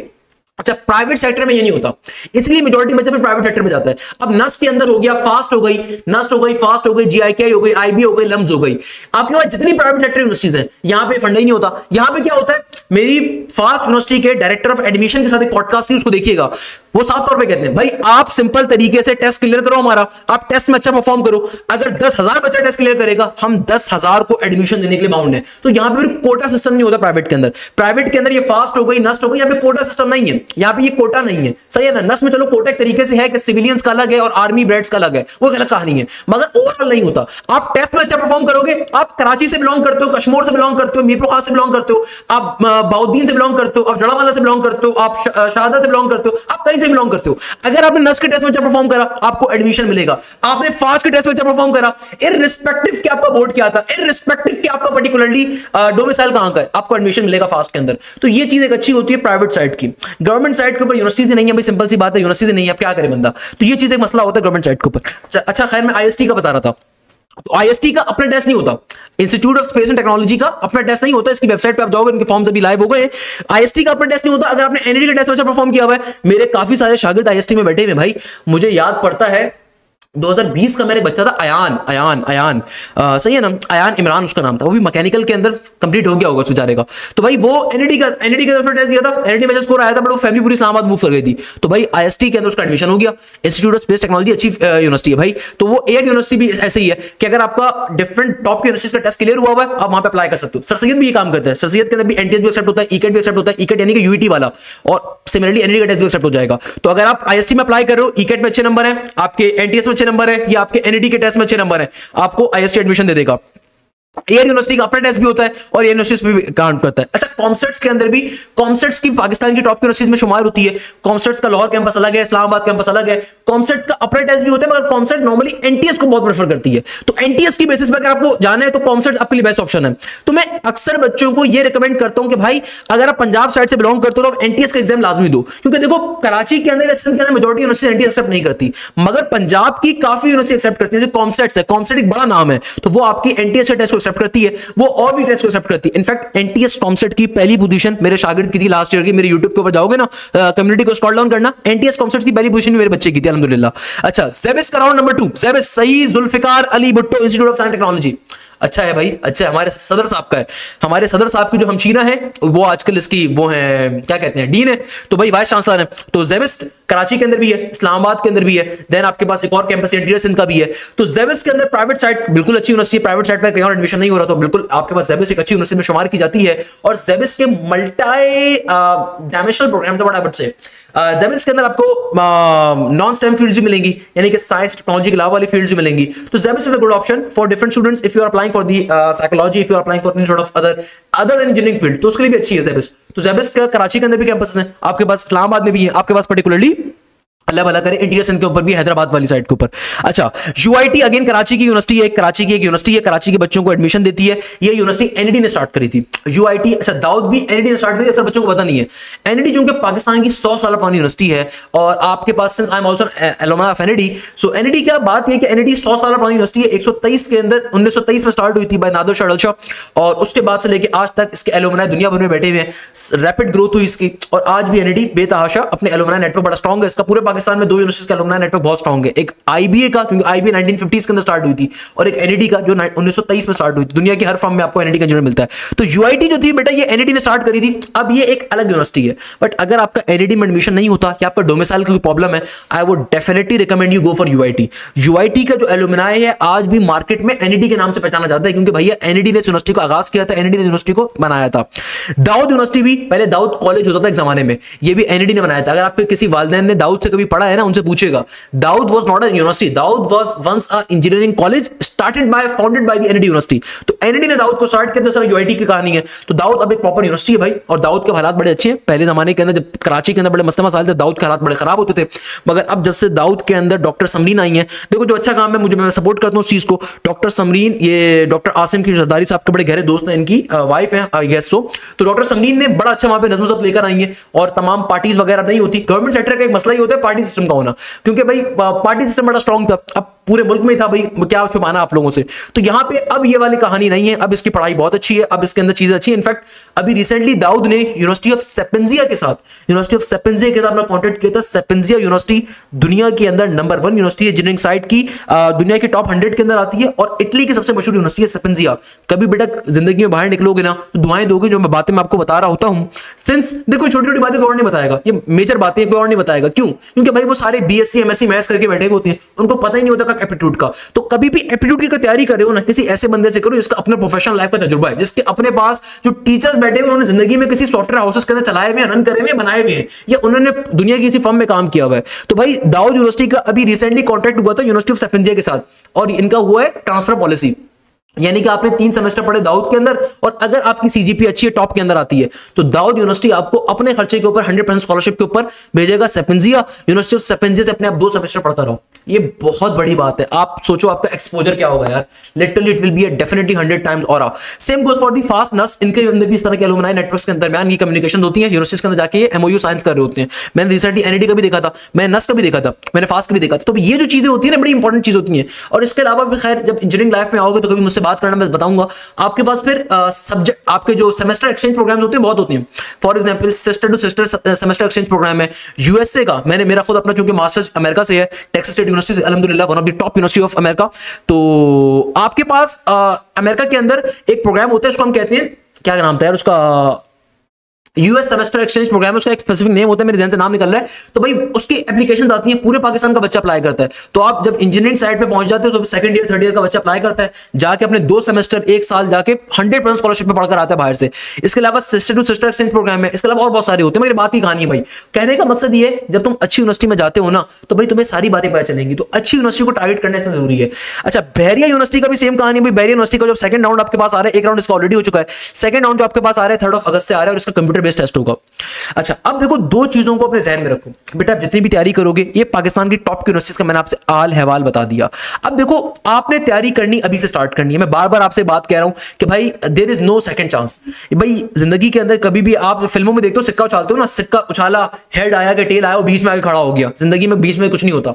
जिंदगी में या तो आपकी नैया इधर पार लगी या नैया इधर डूब जाएगी। तो तैयारी अपनी आज से करो। देखो मैं जानता हूं रमजानुल मुबारक का आज 15वां रोजा है, और ये बड़ा सख्त दिन होते हैं हमारे लिए। हमें मालूम है 14वां रोजा 15वां रोजा चल रहा है, हमारे लिए बड़े दिन क्या होते हैं, सख्त होते हैं। हमें मालूम है कि भाई तैयारी नहीं करने का दिल, मेरा भी लेक्चर मारने का दिल नहीं चाहता। ये एक इंसान की साइको है, ह्यूमन नेचर है यार। कभी कभार आप बिल्कुल डिप्रेस होते हो, कभी कभार बिल्कुल परेशान होते हो, आपको कुछ समझ में नहीं आता कहां से स्टार्ट करना है, मगर एटलीस्ट स्टार्ट करो, एटलीस्ट स्टार्ट करो। वो एक बड़ी मशहूर फिल्म का डायलॉग है ना, मुझे बड़ी पसंद थी वो, रीस्टार्ट रीस्टार्ट रीस्टार्ट। वो 12 फेल है, उसको लास्ट में देखिएगा। मैं अक्सर रिकमेंड करता हूं कुछ बच्चों को मूवीज। 12 फेल के अंदर क्या है, रीस्टार्ट। रीस्टार्ट का मतलब क्या है कि भाई देखो, कभी भी जिंदगी के अंदर किसी मुकाम पे खराब हो जाओ, किसी मुकाम पे गिर जाओ, तो एटलीस्ट रीस्टार्ट करने की हिम्मत रखो अपने पास। देखो आज आपके पास रमजान का 15वां रोजा है, और आज का जो दिन आ रहा है हमारे पास, अभी दिन के 1 बज रहे हैं, और ये आ रहा है आपके पास 15 हमारे पास मार्च चल रहा है। देखो 15 मार्च आज की डेट है, इसको कहीं पे लिख लो। आपके पास जितनी भी यूनिवर्सिटीज आ रही है, मैंने आपको सबकी टेस्ट डेट्स बताई। ये तमाम की तमाम यूनिवर्सिटीज की जो टेस्ट की डेट्स आ रही हैं, ये हमारे पास आ रही हैं मई के अंदर, जून के अंदर, मई के अंदर, जून के अंदर। तो भाई एप्टीट्यूड कभी भी आप 1 महीने में कवर नहीं कर सकते। अगर आप में से किसी बच्चे को ये शुबा है कि यार मैं इंटर के पेपर्स के बाद तैयारी कर लूंगा, या गलत सोच रहे हो। भाई एप्टीट्यूड का एक प्रॉपर सिलेबस होता है, 1 महीने में कभी भी कोर्स कवर नहीं हो सकता। अगर आप फास्ट की तैयारी भी कर रहे हो, फास्ट का टेस्ट सबसे एंड में आ रहा है। फॉर एग्जांपल मैं एज्यूम कर लेता हूं, फास्ट का टेस्ट मेरे पास आ रहा है, अल्लाह बना करे जुलाई की 15 को, लेट सपोज जुलाई 15 कर दो, ऑल्दो 6 जुलाई से स्टार्ट हो जाएगा, मगर मैं फिर भी सपोज कर लेता हूं कि लेट सपोज अगर मई के अंदर मेरे पेपर्स एंड होते हैं, तो मई से लेके मैं जून तक कितनी तैयारी कर लूंगा। टाइम ही नहीं बचा। मई, अप्रैल, मई के बाद क्या आता है, जून आता है। भाई मई के अंदर आपके पेपर्स एंड भी होंगे, फिर प्रैक्टिकल्स भी होंगे, तो आपके पास टाइम नहीं है। आप 1 महीने में कंप्लीट तैयारी नहीं कर सकते। मैंने आपको यह बात बहुत दफा बताई इस वीडियो के अंदर। You don't have to be a bare minimum in the life, you have to be a maximum guy. आपको जिंदगी के अंदर मैक्सिमम के लिए एफर्ट्स करनी होती हैं। You can not be a bare minimum. आप कभी भी निचले से निचला काम नहीं कर सकते, सिर्फ पास्ट पेपर्स कवर कर लिए, सिर्फ इंपॉर्टेंट टॉपिक्स कवर कर लिए। भाई कंपटीशन हर साल टफ से टफ हो रहा है। इस दफा आईबीए के अंदर क्या हुआ, आईबीए का पेपर इतना टफ आ गया कि जिस बच्चे ने सिर्फ पास्ट पेपर्स कवर करे थे वो कुछ नहीं कर सकता यार, जिसने कंप्लीट कोर्स कंटेंट नहीं कवर करा वो कुछ भी नहीं कर सकता। भाई ये बात आपको समझनी पड़ेगी, हर यूनिवर्सिटी के अंदर कंपटीशन इंक्रीज हो रहा है। अब जब 1000 बच्चा अप्लाई कर रहा है और किसी यूनिवर्सिटी की मैक्सिमम कैपेसिटी 200 की है, तो बाकी का 800 बच्चा कहां जाएगा, तो उसका क्या हल होगा। अब देखो 1000 बच्चे ने अप्लाई करा यूनिवर्सिटी के अंदर, सिर्फ 200 सीट्स हैं, लेट्स सपोज किसी यूनिवर्सिटी के अंदर 1000 बच्चे ने टेस्ट भी क्लियर कर लिया अच्छे नंबरों से, अब सीट्स खाली 200 में, तो क्या होगा भाई, मेरिट लिस्ट इंक्रीज कर जाएगी ना, मेरिट इंक्रीज कर जाएगा, तो भाई जो टॉप के 200 होंगे सिर्फ उसको एडमिशन मिलेगा। या फिर इसका दूसरा हल अब यूनिवर्सिटी ने निकाला है कि टेस्टों को इतना मुश्किल कर दो, टेस्ट को इतना मुश्किल कर दो, इतना मुश्किल कर दो कि भाई जो अच्छा बच्चा है सिर्फ वही क्लियर कर सके, बाकी बच्चा क्या करेगा, बाकी बच्चा इकरा यूनिवर्सिटी में जाएगा। तो भाई इकरा यूनिवर्सिटी के अंदर इकरा कहना नहीं चाहिए, हमारे पास जो दूसरी यूनिवर्सिटीज है, सही है ना, जो दूसरी यूनिवर्सिटी बच्चा वहां पे जाएगा। अब बच्चा जब वहां पे जाएगा तो भाई आज हो सकता है वहां पे भी आपको आसानी से एडमिशन मिल रहा है, हो सकता है आज आपको बहरिया में आसानी से एडमिशन मिल रहा है, बट कल को जब यहां पे भी कंपटीशन इंक्रीज होगा ना, तो मेरी बात को लिख के रख लीजिएगा, आज से 6 साल के बाद 5 साल के बाद इकरा यूनिवर्सिटी का टेस्ट भी मुश्किल होगा, बच्चा इकरा यूनिवर्सिटी की तैयारी करने के लिए भी बैठेगा, बच्चा बहरिया की तैयारी करने के लिए भी बैठेगा। आज तो यहां पे क्या होता है, आप सिंपल मुंह उठा के जाते हो इकरा के अंदर, एडमिशन मिल जाता है भैया, एक बेसिक सा टेस्ट होता है सिंपल एबीसी का और आपको एडमिशन मिल जाता है। मगर कल को जब यहां पे भी कंपटीशन इंक्रीज होगा तो ये यूनिवर्सिटीज के टेस्ट भी मुश्किल हो जाएंगे, फिर क्या कर लोगे भाई। तो भाई आज से तैयारी करना आगाज करो, ये मैं बार बार आपसे कह रहा हूं। देखो जिंदगी के अंदर आपके पास अभी से टाइम है, अपने एक शेड्यूल को सेट करो, अपने एक टाइम टेबल को सेट करो, कोशिश करो कि आप अपने एक प्रॉपर टाइम टेबल को बनाओ। आप जब अपने टाइम टेबल को क्रिएट करोगे, रिमेंबर दिस थिंग, उस टाइम टेबल को फॉलो अगर बंदा नहीं भी कर पाता किसी वजह से, तो एटलीस्ट गिल्ट आप महसूस करते हो। आप सहरी के बाद का जो टाइम है पढ़ने के लिए रखो। मैं हमेशा बच्चों से कहता हूं, अगर रमजान ना भी हो, मैं बच्चों से हमेशा कहता हूं सुबह का जो औकात होते हैं ना, सुबह 5:30 बजे उठ रहे हो, तो भाई 5:30 बजे के ऊपर या सुबह के ऊपर जो आप कोई चीज याद करते हो ना, वो चीज हमेशा जिंदगी में आपको याद रहती है। अच्छा देखो ये बातें वो नहीं है जो मैं मुंह के फायर कर रहा हूं, जब मैं जमाने तालिब इल्म नहीं था मैं हमेशा इस प्रैक्टिस को फॉलो करता था अल्हम्दुलिल्लाह। और ऐसा नहीं है कि मैं मतलब सिर्फ बीएससी एमएससी मैथ्स करके बैठा हूं, I am an IBA drop out, I am an NED graduate, I have worked in GSK. कभी जीएसके के बारे में सर्च करिएगा, जीएसके क्या चीज है, दुनिया की नंबर 1 फार्मास्यूटिकल सेक्टर कंपनी है, दुनिया लोगों का ड्रीम होता है जीएसके जाना।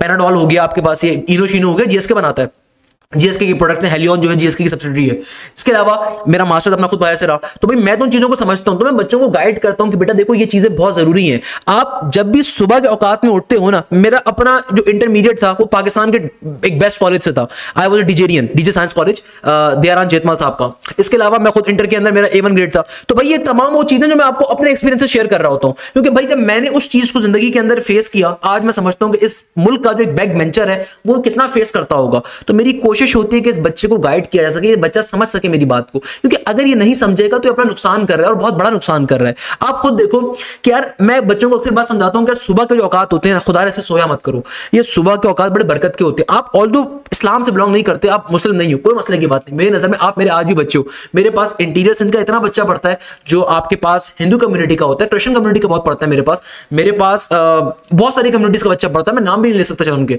मगर बेतहाशा बच्चा आता है अल्हम्दुलिल्लाह। तो भाई मैं हमेशा बच्चों से कहता हूं आप किसी भी कम्युनिटी से बिलोंग करते हो, भाई सुबह के जो औकात होती हैं ये हमेशा आपको फायदा देते हैं। इस टाइम के अंदर चीजों को याद करने वाली चीजों को याद क्या करो।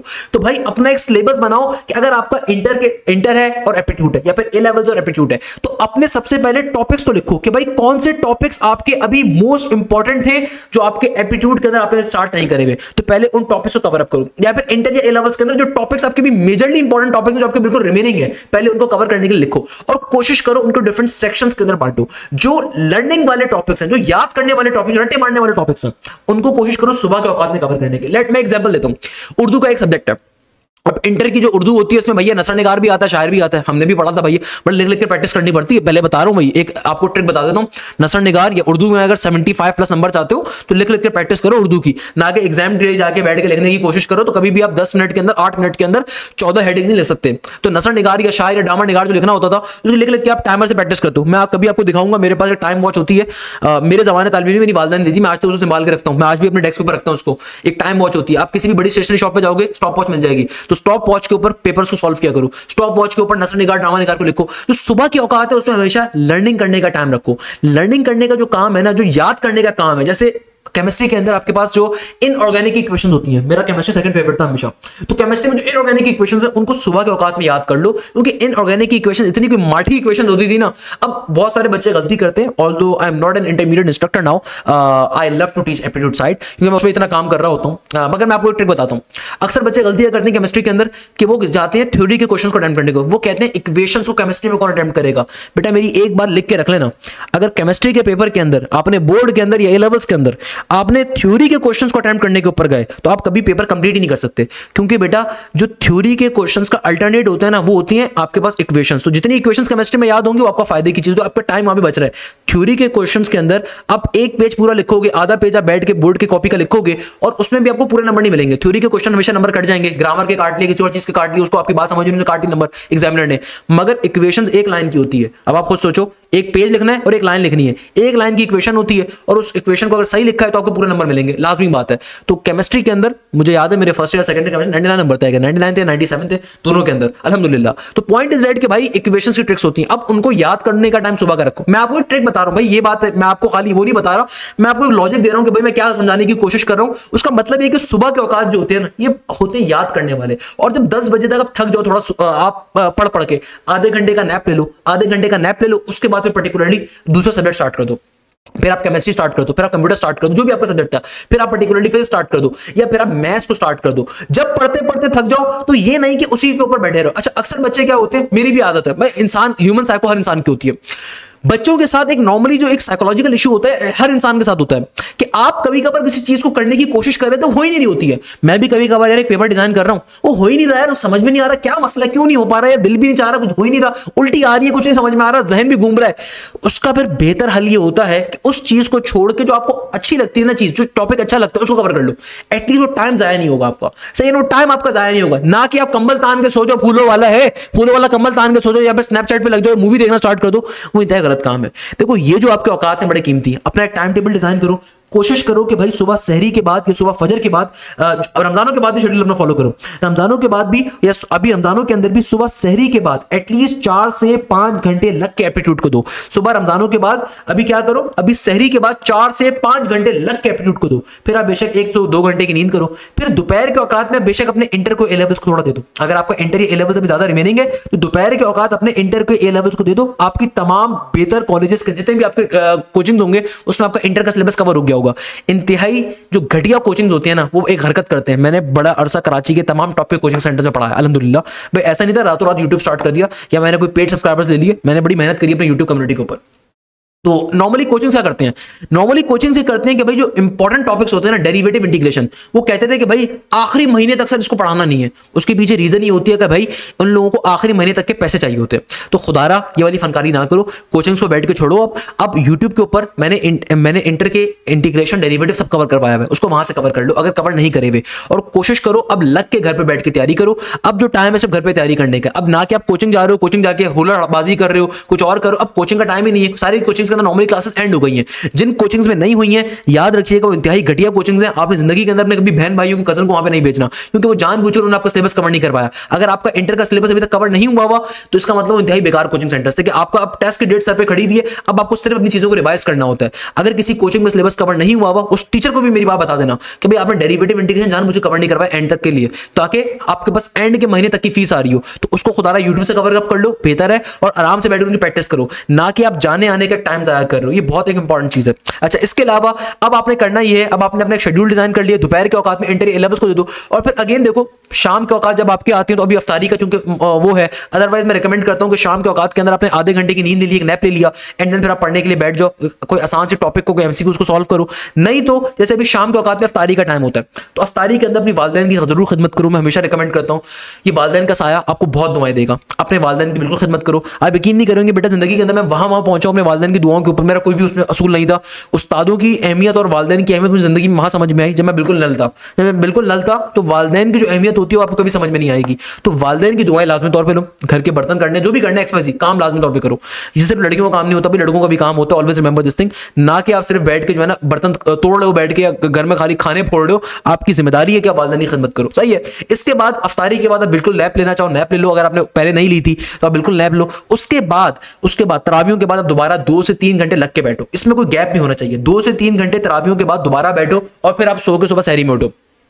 अगेन बहुत सारे बच्चों का ये होता है कि रात में बैठ के पढ़ते हैं। देखो रोज रात में बैठ के नहीं पढ़ा जाता। इंसान की जो ह्यूमन बॉडी होती है ना, ये आपको दिन में सुस्त कर देगी अदरवाइज। तो कोशिश करो कि रोज रात में बैठ के ना पढ़ो।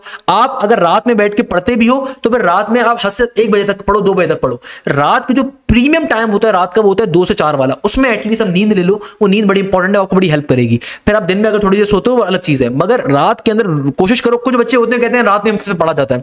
देखो सिर्फ रात में ना पढ़ो, आपकी ह्यूमन बॉडी को एक प्रॉपर नींद की जरूरत होती है। आप अगर आपको रात में पढ़ना है, या तो फिर आप ये करो कि 10 बजे सो जाओ, 10 बजे सो जाओ, फिर आप रात के 3 बजे उठ जाओ।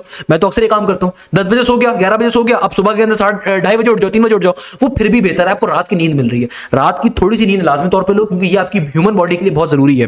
तो टाइम टेबल आपका एक प्रॉपर बनना चाहिए, टाइम टेबल बहुत जरूरी है। सेकंड नंबर के ऊपर भाई, इस शेड्यूल में ना तो आपको कोई जिम का टाइम होना चाहिए, ना आपको खेलने का टाइम होना चाहिए। अक्सर मेरे पास एक मासूमाना क्वेश्चन आता है कि सर वो क्रिकेट का टाइम तो आपने रखा ही नहीं, सर वो जिम का टाइम तो रखा ही नहीं। देखो ये बॉडी शॉडी डोले शोले सब जिंदगी में बन जाएंगे। डोले शोले बनाने की जिंदगी पूरी उम्र पड़ी हुई है। अगर आप अभी अपने जिम को टाइम दे रहे हो ना, तो एक अच्छी यूनिवर्सिटी को टारगेट करना छोड़ दो।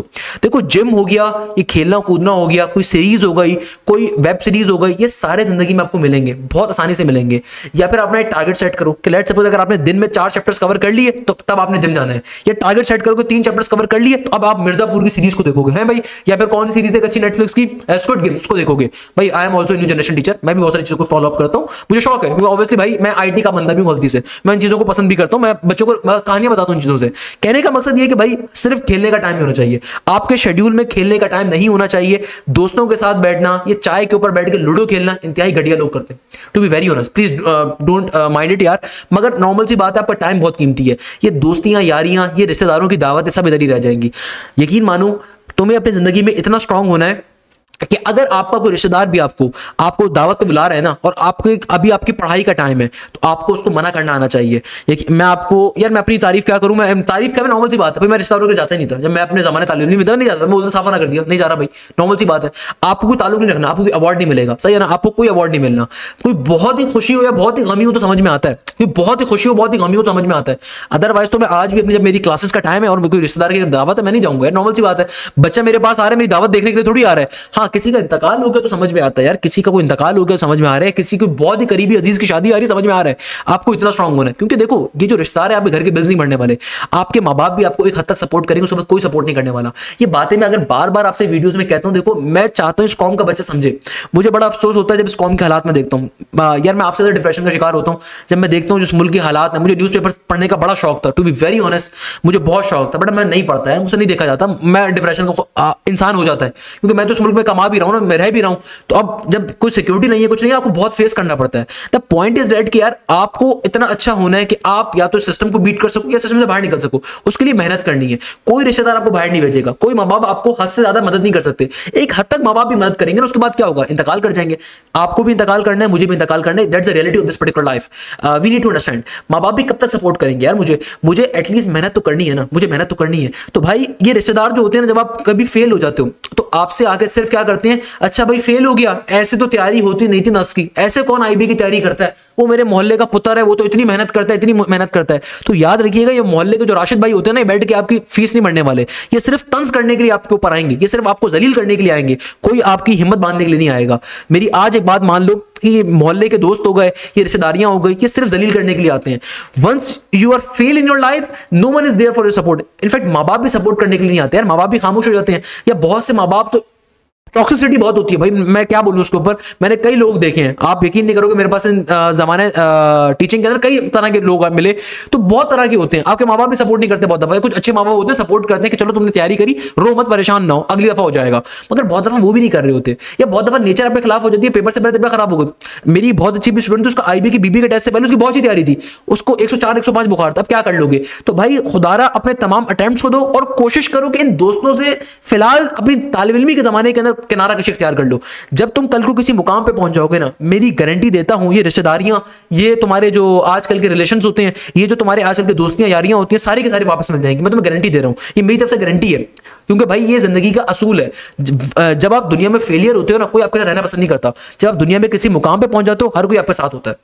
एक बड़ी मशहूर कोटेशन है, मुझे बड़ी पसंद है, मैं हमेशा बच्चों को बताता हूं कि defeat is orphan while victory has many fathers. Defeat is orphan while victory has many fathers, यानी कि शिकस्त यतीम होती है, याद रखना बेटा, शिकस्त यतीम होती है, कोई तुम्हारी मदद करने को नहीं आएगा, मगर जब तुम जीतते हो फतह के कई बाप निकल कर आ जाते हैं, कई बाप बन जाएंगे। तुम जीत कर आओगे ना, मोहल्ले के राशिद भाई भी बोलेंगे, हाय मेरे पुत्र तूने तो मोहल्ले का नाम रोशन कर दिया, तू नस में चला गया, कितनी फख्र की बात है, मेरे बच्चों को भी आगे पढ़ाया कर।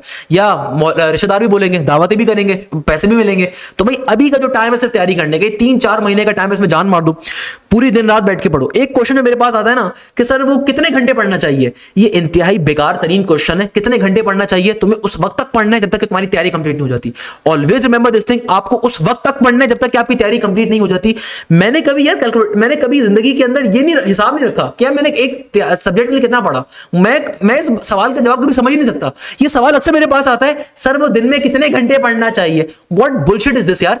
आपको उस वक्त तक पढ़ने जब तक कि आपका टारगेट पूरा नहीं हो रहा। लेट्स सपोज अगर आपको कोई टेस्ट आ रहा है, आपको उस वक्त तक पढ़ने जब तक टेस्ट की तैयारी ना हो जाए।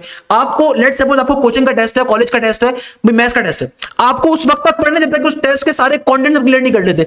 ये सवाल कैसा बुलशिट है यार। सर दिन में कितने घंटे पढ़ना है। You are not studying for the nursery class, you are studying for the competitive exams, you are studying for the professional life. भाई ये जो जिंदगी है, ये जो आप आज के 3-4 महीने में एफर्ट्स मारोगे, इसके बाद आप कल को सीधा सीधा जाओगे एक अच्छी यूनिवर्सिटी के अंदर, और उस यूनिवर्सिटी के बाद दुनिया बड़ी खौफनाक है। आपको शायद लग रहा होगा कि भाई दुनिया बड़ी हसीन है, नहीं, दुनिया बहुत खौफनाक है। दुनिया बहुत, मुझे कहना तो नहीं चाहिए, जलील है एक तरीके से। इस तरीके से कि यार आप अच्छी यूनिवर्सिटी से पढ़ने के बाद भी जॉब नहीं मिल सकती। क्यों? क्योंकि बच्चे के पास स्किल्स नहीं है। वो एक अलग कहानी है। वहां पे तासुब पसंदी है, जबान की बुनियाद पर नहीं मिलता। वहां पे पाकिस्तान के पासपोर्ट की बेसिस के ऊपर आपको अच्छी कंपनी ऑफर नहीं कर रही होती कि पाकिस्तान से आ रहा है। वो जिंदगी बहुत खौफनाक है। याद रखिएगा, जो मजे स्कूल में करने थे वो कर लिए, अब जिंदगी बहुत खौफनाक है। जिंदगी में सीरियस होना सीखो।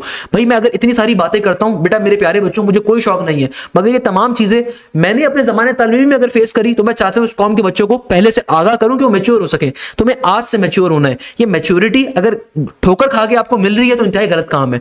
मैच्योरिटी ठोकर खा के नहीं मिलनी चाहिए, मैच्योरिटी आपको पहले से मालूम होना चाहिए। भाई जॉब लाइफ और हार्डशिप्स है। आपको लगता होगा जब बचपन में हम थे ना, मैट्रिक क्लास में, सोचते थे यार कॉलेज में चला जाऊं तो यार जिंदगी हसीन हो जाएगी। क्या हसीन जिंदगी होती है कॉलेज वालों की। मैं बस ये मैट्रिक के अंदर आ गया, अब तो कॉलेज जाऊंगा। जब क्लास 6-7 में थे तो मैट्रिक के बारे में सोचते थे, जब मैट्रिक के अंदर आए तो कॉलेज के बारे में सोचते थे कि जिंदगी हसीन होगी, गाड़ी भी मिल जाएगी, बाइक भी मिल जाएगी, मोबाइल फोन भी होगा। जब कॉलेज के अंदर आए तो अब एक अलग टेंशन है, अलग रेस है, अच्छी यूनिवर्सिटी की रेस है। मैं तुम्हें गारंटी देता हूं, तुम पाकिस्तान की किसी टॉप यूनिवर्सिटी में भी चले जाओ, फिर तुम्हारी एक अलग रेस होगी, और वो रेस होगी कि अच्छी जॉब की। जब तुम जॉब पे भी चले जाओगे, फिर अलग रेस होगी कि इस जॉब पे नहीं जाना, उस जॉब पे जाना है। तो इंसान तो भाई लालची आदमी है, इंसान की नेचर है। कुरान मजीद में भी अल्लाह ताला फरमाता है ना कि हम एक चीज दे देते हैं, दूसरी चीज की ख्वाहिश करता है इंसान।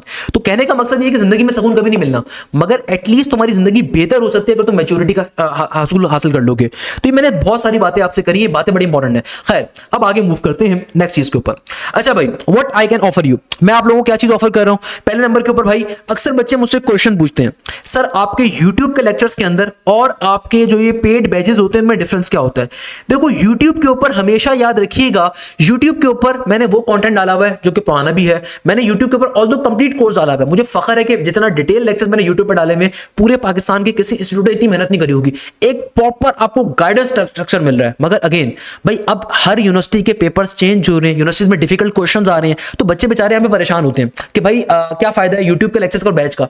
बैच में सबसे बड़ा फायदा आपको ये मिलता है कि YouTube के ऊपर रिकॉर्डेड सेशन होता है, सही है ना, रिकॉर्डेड सेशन होता है। तो लाइव क्लासेस के अंदर आपको एक चीज लाइव पढ़ाई जाएगी, पहले नंबर के ऊपर। दूसरे नंबर के ऊपर जो रीसेंट ट्रेंड्स होते हैं यूनिवर्सिटीज की, जो रीसेंट अनाउंसमेंट्स होती हैं यूनिवर्सिटीज की, जो रीसेंट पेपर्स होते हैं, हम उनको क्लासेस में साथ साथ कवर अप करवाते हैं। सेकेंडली, पाकिस्तान की टॉप की फैकल्टी आपकी तैयारी कवर करवाएगी। मैं आपको दो बातें बैचेस के हवाले से गाइड कर देता हूं। जो न्यू बैच अभी मेरा स्टार्ट हो रहा है, जिसके लिए वीडियो मैंने डिजाइन करना थी। अच्छा देखो भाई, बैच का सबसे बड़ा फायदा जो आपको दुनिया में मिलता है कि इस बैच में आपके तमाम सब्जेक्ट्स पढ़ाए जाएंगे। YouTube के ऊपर आप मैथ्स के लिए मुझे फॉलो कर रहे हो, फिजिक्स के लिए किसी और को कर रहे हो, आपको पता ही नहीं कि भाई कौन सा रेलिवेंट कोर्स कंटेंट है, कौन सा रेलिवेंट कोर्स कंटेंट नहीं है। और सिमिलरली आपको यह भी नहीं पता किस यूनिवर्सिटी का क्या स्ट्रक्चर है, किस यूनिवर्सिटी का क्या पैटर्न है, किस तरीके से टेस्ट पूछा जाएगा। क्योंकि YouTube के ऊपर तो भैया मैंने कंप्लीट कोर्स डाला हुआ है, अब आपको थोड़ी पता है कि किस टॉपिक को कहां पे आना है, किस तरीके से टेस्ट करना है। तो बैच के अंदर सबसे बड़ा ये फायदा मिलता है कि तमाम के तमाम सब्जेक्ट्स की एक तो लाइव क्लासेस होती होती है, और सबसे बढ़ के आपको पाकिस्तान की तमाम टॉप की यूनिवर्सिटीज की तैयारी कवर करवाई जा रही है, चाहे वो नस्ट है, फास्ट है, यूईटी है, कॉमसेट्स है, प्याज है, जीआईके है, लम्स है, कॉमसेट्स है, दाऊद यूनिवर्सिटी है, आपके पास मेरान यूनिवर्सिटी है, आपके पास एनटीएस का एग्जाम है। जितनी टॉप की यूनिवर्सिटी आ रही है सबकी तैयारी कवर अप हो रही है बैच के अंदर, और तमाम सब्जेक्ट्स की तैयारी हो रही है। अब आप यूट्यूब पे जाके देख रहे हो तो भाई वहां पे तो रिकॉर्डेड कोर्स कंटेंट पड़ा हुआ है, आपको ये भी नहीं पता कि भाई यूईटी में कौन से सब्जेक्ट्स आ रहे हैं, फिजिक्स आ रही है, नहीं आ रही, किस तरह की आ रही है, आपके पास एनईडी में किस तरह का कोर्स कंटेंट आ रहा है, एनईडी के पास पेपर से क्वेश्चंस कौन कौन से हमें कवर अप करने हैं, किस तरीके से कवर करें। तो बैच का फायदा ये होता है कि पाकिस्तान की टॉप की फैकल्टी, इसमें पीएचडी डॉक्टर्स भी होती है मेरे पास, मेरी टीम के अंदर, मेरे पास पाकिस्तान की जो हाईली प्रोफेशनल एप्टीट्यूड की फैकल्टी होती है वो पढ़ाती है, सब्जेक्ट स्पेशलिस्ट टीचर्स होते हैं, डॉक्टर्स हैं इसमें, इंजीनियर्स हैं इसमें, वो लोग हैं जिन्होंने प्रोफेशनली जिंदगी में कुछ करा हुआ है, ना कि एक बंदे ने भाई पंजाब यूनिवर्सिटी से या कराची यूनिवर्सिटी से एमएससी इंग्लिश कर लिया या बीएससी मैथ्स कर लिया, वो बैठ गया वो पढ़ा रहा है, या एक ही बंदा। मैं अक्सर देखता हूं इंतहाई गलत चीज हो रही होती है, खुदारा इस बात को समझो, अगर एक ही बंदा आपको फिजिक्स पढ़ा रहा है और मैथ्स पढ़ा रहा है और इंग्लिश पढ़ा रहा है ना, ये आपके साथ ज्यादती कर रहा है, ये किसी काम का नहीं है बेटा, किसी काम का नहीं है, मैं आपको बार बार कह रहा हूं। तो भाई प्रॉपर सब्जेक्ट स्पेशलिस्ट टीचर्स होते हैं हमारे पास, फिजिक्स की अलग फैकल्टी होगी, मैथ्स की अलग होगी, केमिस्ट्री की अलग होगी, इंग्लिश या कंप्यूटर की अलग होगी, आईबी की इंग्लिश की, आईबी की मैथ्स की अलग होगी, नस बिजनेस स्कूल की मैथ्स की अलग होगी, बिजनेस में पूरा टीचर पढ़ाएगा, एडवांस में अलग टीचर पढ़ाएगा। ये नहीं कि भाई एक ही चूचू का मुरब्बा बना हुआ है, ऐसा नहीं होता भाई, एक बंदा किसी एक स्पेशलिस्ट हो सकता है सब्जेक्ट का, ना कि हर सब्जेक्ट का, ये चीज ध्यान में रखिएगा। दूसरे नंबर के ऊपर जो रीसेंट पेपर्स होते हैं, रीसेंट ट्रेंड्स होते हैं, उनको डिस्कस किया जाता है। तीसरे नंबर के ऊपर सबसे इंपॉर्टेंट चीज है, तमाम टॉप यूनिवर्सिटी की तैयारी होगी। आप किसी भी पाकिस्तान के टॉप के इंस्टीट्यूट में जाते हो जो मेरे कंपटीटर्स हैं, आप किसी भी पाकिस्तान के इंस्टीट्यूट में चले जाओ, मेरा नाम लोगे, हर इंस्टीट्यूट में जानता होगा, क्योंकि मैंने या तो हर इंस्टीट्यूट के लिए पढ़ाया होगा, या फिर मैंने मेरे टीचर्स ने किसी ना किसी इंस्टीट्यूट के लिए पढ़ाया होगा, या फिर उनकी किताबों को लिखा होगा। सरबराज ने बड़ी मशहूर इंस्टीट्यूट की किताबों को लिखा हुआ है फिजिक्स के अंदर। इसके अलावा सबसे इंपॉर्टेंट चीज, क्योंकि भाई एप्टीट्यूड के अंदर एक बड़ा अरसा मेरा काम है, एक बहुत मेहनत मैंने करी हुई है, तो जाहिर सी बात है हर इंस्टीट्यूट को बात मालूम होती है कि इस बंदे ने, इस पर्टिकुलर बंदे का काम है, तो जाहिर सी बात है सारे इंस्टीट्यूट मुझे जानते होंगे, उनकी दुकानें बंद हुई हुई हैं, सारे इंस्टीट्यूट की दुकानें मेरी वजह से बंद हुई भी अल्हम्दुलिल्लाह, तो ये इंस्टीट्यूट मुझे जानते होते हैं। अच्छा, दूसरे नंबर पर थोड़ा फायदा क्या है, देखो मैं हमेशा बच्चों से कहता हूं, खुदारा फिजिकल कोचिंग वक्त का ज़िया है। आप किसी भी फिजिकल कोचिंग में जाते हो, एक नुकसान तो आपको सबसे पहले ये होता है कि टाइमिंग्स का, कि भाई वहां पे सुबह 9 बजे से लेकर शाम 6 बजे तक की क्लासेस हैं।